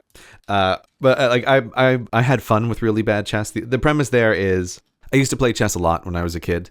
I was on the like a nerd on the chess team kind of you nerd. Played yeah, shocking. chess when you were a kid? Come on. Yeah, totally surprising. But one of the things that happened with me when I was playing chess is when I started getting better at the game became deadly boring to me because you realize like, oh, the first part of the game is about openings and it's always the same, and then the interesting part of the game is only when you start getting into unknown situations later.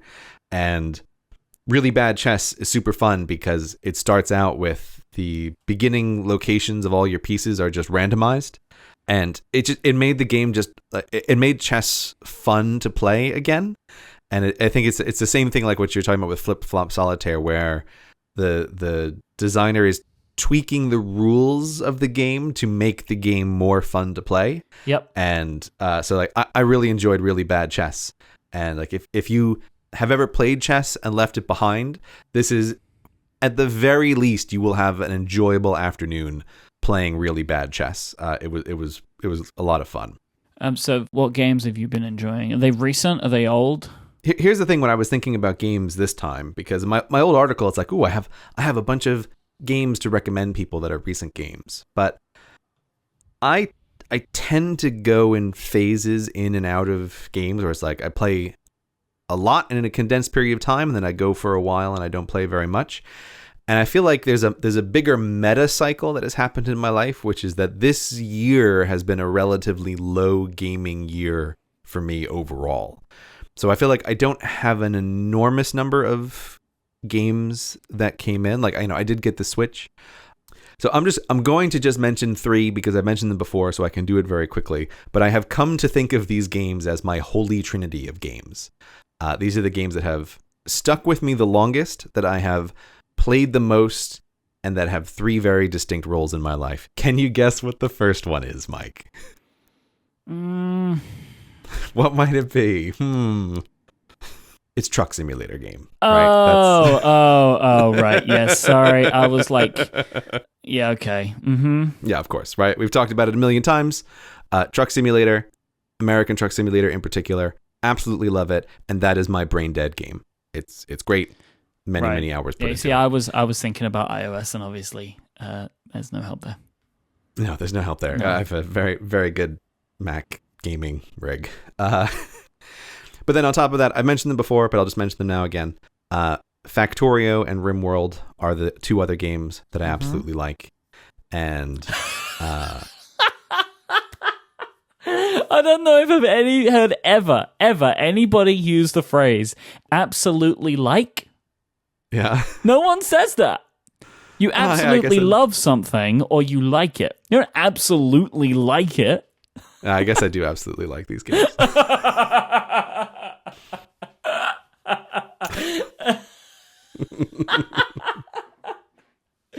I absolutely don't mind them. I'm glad you're enjoying yourself over there. This is what happens on podcasts, right? When you're talking instead of writing, right? Like these things that come out and you're like, why am I saying this? I have no idea. Thanks, but brain, for assembling that sentence. Absolutely like is a phrase that I can imagine you using. Right. Well, I'm going to use it. I'm going to use it now, right? Now that it's come into existence. Right. But yeah, I would describe Rimworld as Stardew Valley, except fun. That's the way I would describe Rimworld.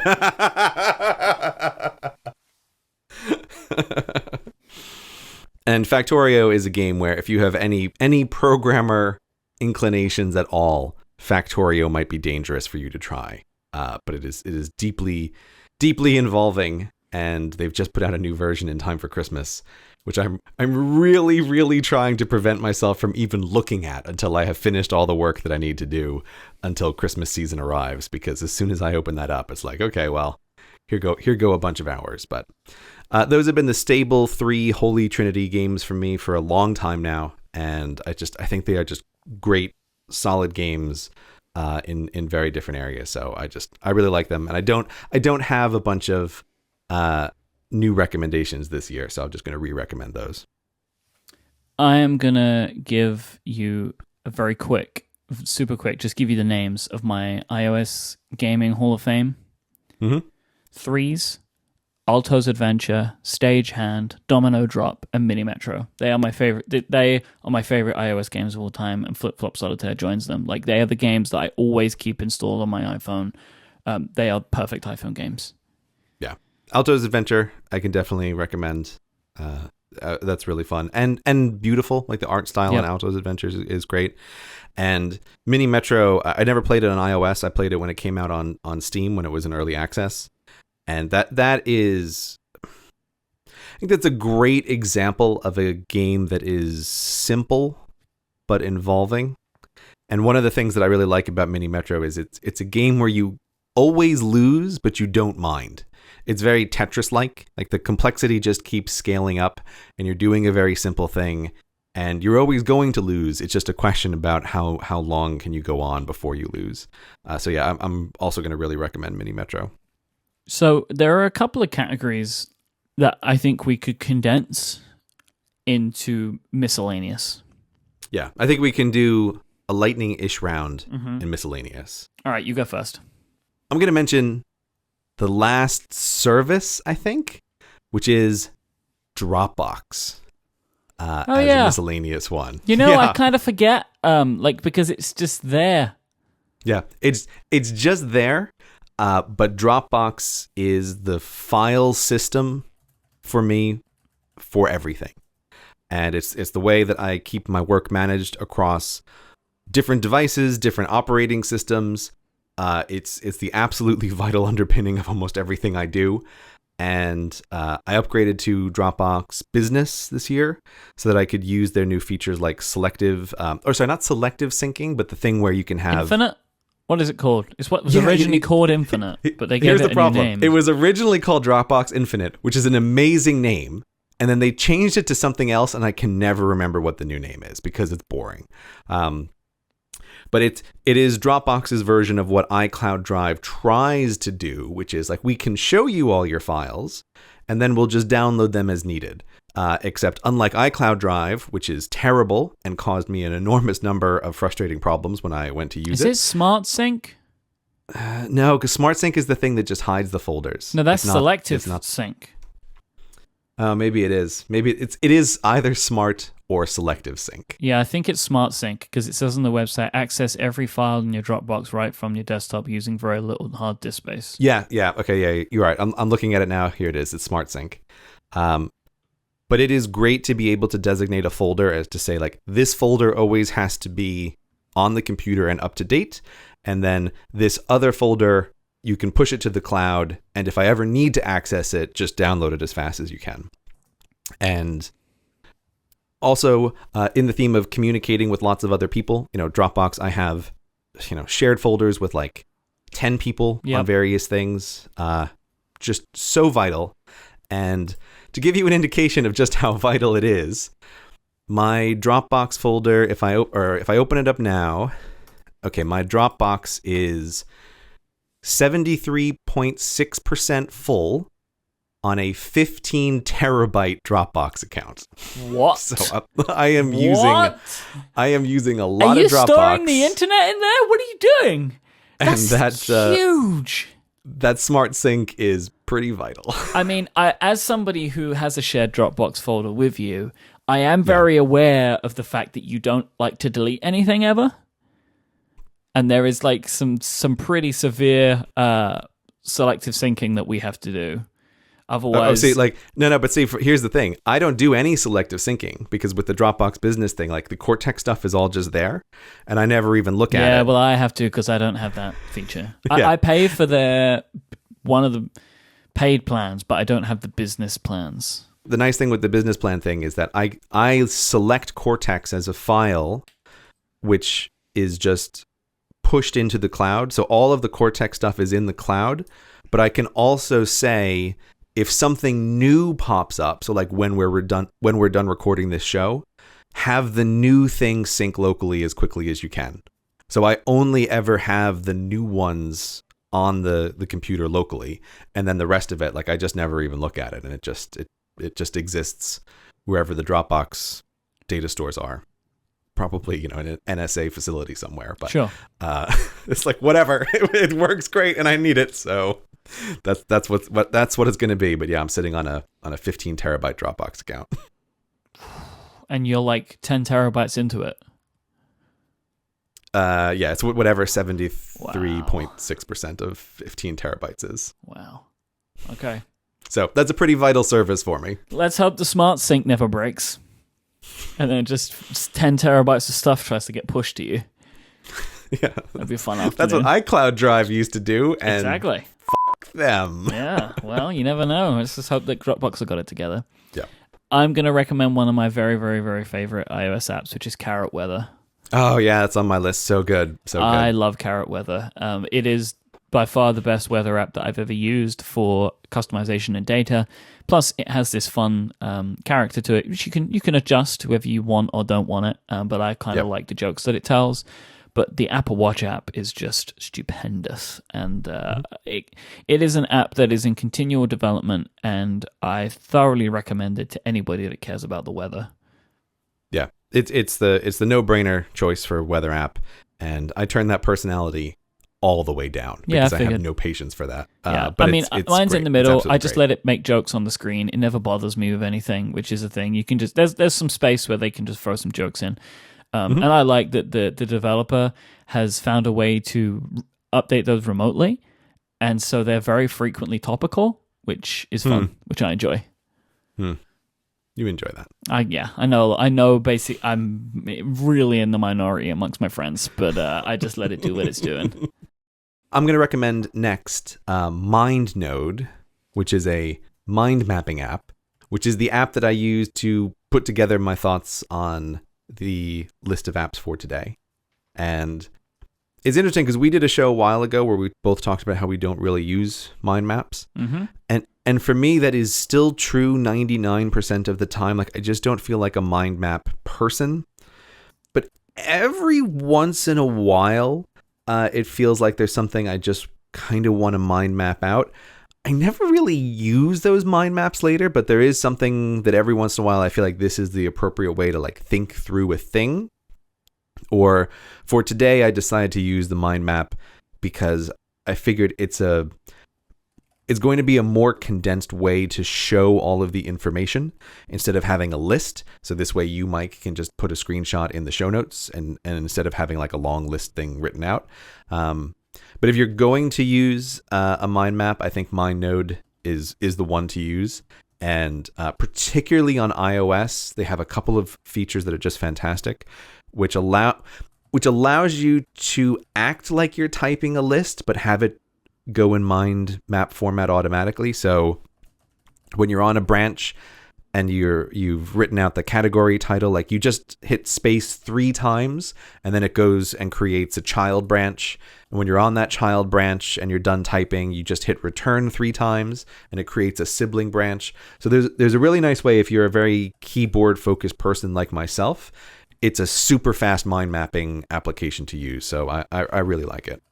So I have an app that I wanted to recommend called Workouts Plus Plus. And this is a workout app. And I will say, like we said with Overcast, the developer of this app, David, is a friend of mine. And one of the reasons that I want to recommend it is because of that. Because he's a friend, I was helping him test swimming functionality that he was adding to the app.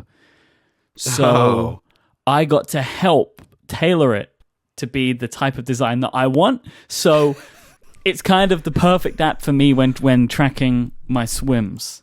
So that's why I love it so much. It is a workout app which is really best with the Apple Watch. You can create, there's like a bunch of like templates and you can adjust how you want the information to be shown during the workout. So like you can show your heart rate changes, you can show the laps, the time and all that kind of stuff. And you can do this with loads of different exercises. But it means that when I'm swimming, I get to see just the information that I want to see. Mm-hmm. Plus, Workouts Plus Plus has the ability for you to integrate podcasts into it. So you can that's nice. Listen to podcasts with your AirPods just from the watch. That's pretty sweet. Yeah. This only really works very well with workout applications because they have to be constantly running and that kind of stuff. But that has that feature. Do you put your AirPods in while you're swimming? Is that what you do? No, I don't do that part. but yes, I like to be able to have when I'm swimming, I like to be able to see just the information that I want to see. And I found that Apple stuff, while still good, just didn't give me everything that I wanted. And Workouts Plus Plus does. And I think it's free, so it's worth at least trying out. Yeah, I'll also recommend that if you want to hear David and Marco talk about their apps, they have a show on this very network, Under the Radar, which you should go listen to. It's very good. And you should put that in the show notes. Oh, of course I will. So, again, 2 developers, they make 2 apps that we really like. Yes, they are friends, but they are good apps. And they also have a podcast together, and that podcast is on Relay FM. So, just remember all of that. But both of these apps are free, so you've got nothing to lose when you try them, and then you'll know they're great. Next thing I'm going to recommend is this is a little tip that I picked up from while we're talking about Relay people. Stephen Hackett, your co-founder, he recommended to me at WWDC a feature of Chrome on the Mac, which I did not know, which I feel like is life-changing. And it's that Chrome has the ability to set up different user profiles so that you can, in Chrome, very easily switch between a set of logged-in accounts.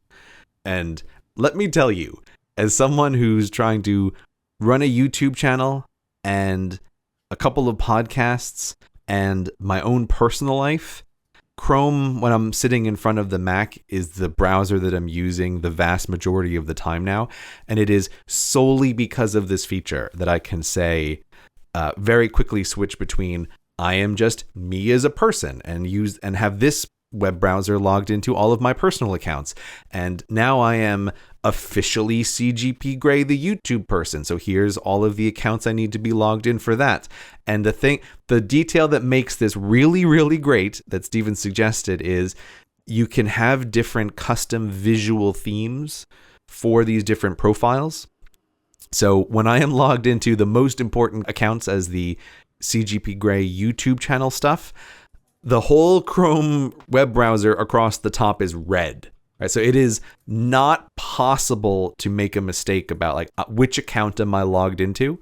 I really, really love this feature. And if you're someone who is using a bunch of different sets of accounts, or you're using a shared computer in a family, the profiles feature on Chrome is amazing. I don't use that, but I do use Chrome. But I know why that would be great if you were switching constantly. I mean, whenever I'm posting, I just use incognito mode and log in. But it's because I don't need that access all the time. But I can see why that would be so useful. Yeah, it's great because it keeps you logged in. Yeah. Like I used to log in and log out of all the stuff, but particularly with YouTube, where when you log in on one account, they want to log you into a whole bunch of related services. It makes a big, big difference. Gboard. I use a third-party keyboard on my iPhone. Lots of people think this is a wild thing to do. There are downsides to it, but honestly, the upsides are vastly significant for me. Better autocorrect, better emoji suggestions and emoji search. I can get GIFs from my keyboard, and I can swipe type. Apple can't beat that, in my opinion, and I love Gboard, and I've been using it as the only keyboard on my iPhone for a very long time now. I'm going to back up that recommendation. I started using Gboard a long time ago on my iPad because I like swipe typing with the pencil. So I find it just easier than like if I'm using the pencil on my iPad, I tend to want to use the pencil for everything, and tapping out letters is really unpleasant to do with the pencil. So I started using Gboard on the iPad Pro so that I could use the swipe typing. And I really like it. Unfortunately, there's a little bit of a bug with if you want to use a Dvorak keyboard layout with the Gboard keyboard installed on an iPad, which is sort of frustrating. So I have to always switch back into the regular iOS keyboard to get that to work. But I really like it with the iPad, and I've been trying it on my phone the past couple of weeks, and I don't know if I'll keep it, but it's definitely worth trying. Although for some reason I find that the swipe typing with my thumb is taking a little while to get used to. It's strange to do, but it is scary how good Google is at guessing what you're trying to type. You say scary, I say really convenient. Well, yeah. When I mean scary though, like a thing that happened today is I was swipe typing something and I realized I had done it totally wrong, and I just thought I'm just gonna keep going and like go back to the letters that it was supposed to be. So I typed typed in quotes a sequence, which is just a nonsense sequence of letters. But Google was able to get it. I'm like, oh, we know what you were trying to say, and that's a situation where it's like, this is terrifyingly accurate, because my swiping was nonsense. Because I like changed my mind halfway through about what words I was trying to say, and like you still did just fine. So again, I'm not sure it will stay, but I can definitely back up your recommendation that it is worth trying and it's interesting. I do want to recommend an app that I completely forgot I used until I had to set up 2 new systems where I hadn't installed it, and that is OneBlocker, which is one of the ad blockers for iOS and for Mac. I had just installed this and forgotten about it a long time ago, and I had to recently redo a couple of my systems, and I was feeling like, why is the internet such a terrible experience? And then I realized, oh, right, because I haven't installed that ad blocker. And so OneBlocker is a really nice ad blocker, not least of which because you can set a lot of customization to it, and you can also do things like block URLs that you want to specify, or if you're into like regex rules, like that's a thing that you can do. So it's a really great ad blocker. I don't use any ad blockers anywhere on anything. No, you're a better person than I am. No, I don't think that's the case. And I don't think it's any kind of like, and I'm not trying to make any kind of political statement. I have just found that like they just randomly break things. And I find it frustrating to be like, oh, something isn't working. Oh, it might be because of my ad blocker. And I think I've been on the internet for long enough that I've gotten pretty good at ignoring ads where I don't want to see them. I have the ad blindness, you know? Mm-hmm. Like I can look at a page and I just never see them. So, you know, I'm fine with it. again, like, and I'm really not trying to be like, oh, but I also use Chrome as well on my iOS devices, so I can't even use an ad blocker on iOS even if I wanted to. So there's a bunch of reasons, but like I'm not trying to make a political stand. I've just never really gotten into it. I do use a blocker. I think it's called like Cookie Box or something like that. I'll find it. I'll put it in the show notes, and it stops those European Union cookie consent things. Oh, this is so annoying. Right? Because that is like not helpful to anyone. And I have, so like this is mainly good for me because if I ever am in Safari, it's not a browser I use frequently, so I see those things everywhere. But then I have this blocker that just blocks those pop-ups. Right. Yeah, that's good. That's good. My last recommendation for today, I want to be PCalc for 2 reasons. It's my favorite calculator app. I love it. It's a great calculator app. I'm going to say 3 reasons. I can change to many different icons, so I can have a fun icon. And also, it has a game inside of it, which I am the fastest in the world at completing. And I literally am. There's a game center. Yeah, no, I understand. Right, we just transitioned this app recommendation into a brag. Yeah, I got it though. Yep, and I love the game because it shouldn't be in the calculator, and it is, and I love it. There are like 2 separate levels to this game, and James Thompson is a wonderful genius.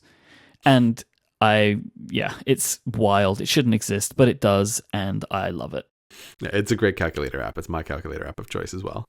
And of course, we also know James Thompson. Just for the record. Yeah, it's always really important to say that.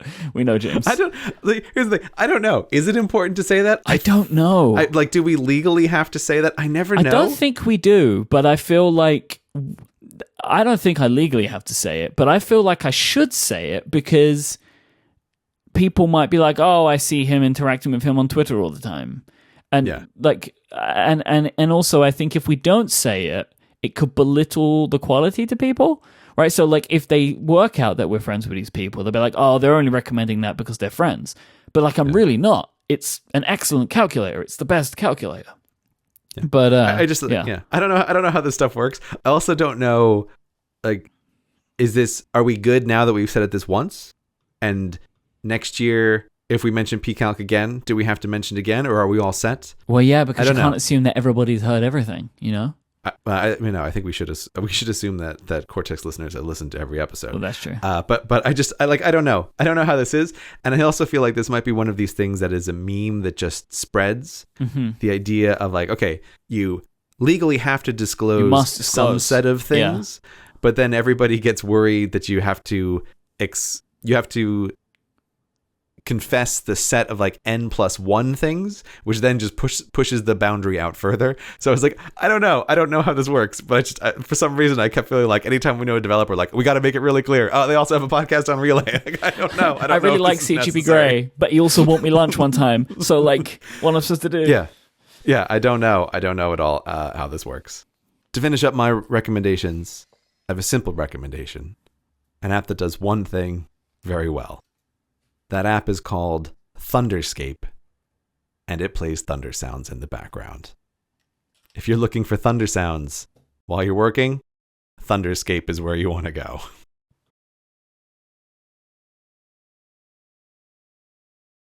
Yep.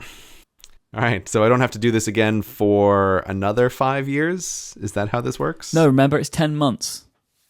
Oh, right. Okay. It's just 10 months away. Now this is getting confusing. There you go, people. You can stop asking.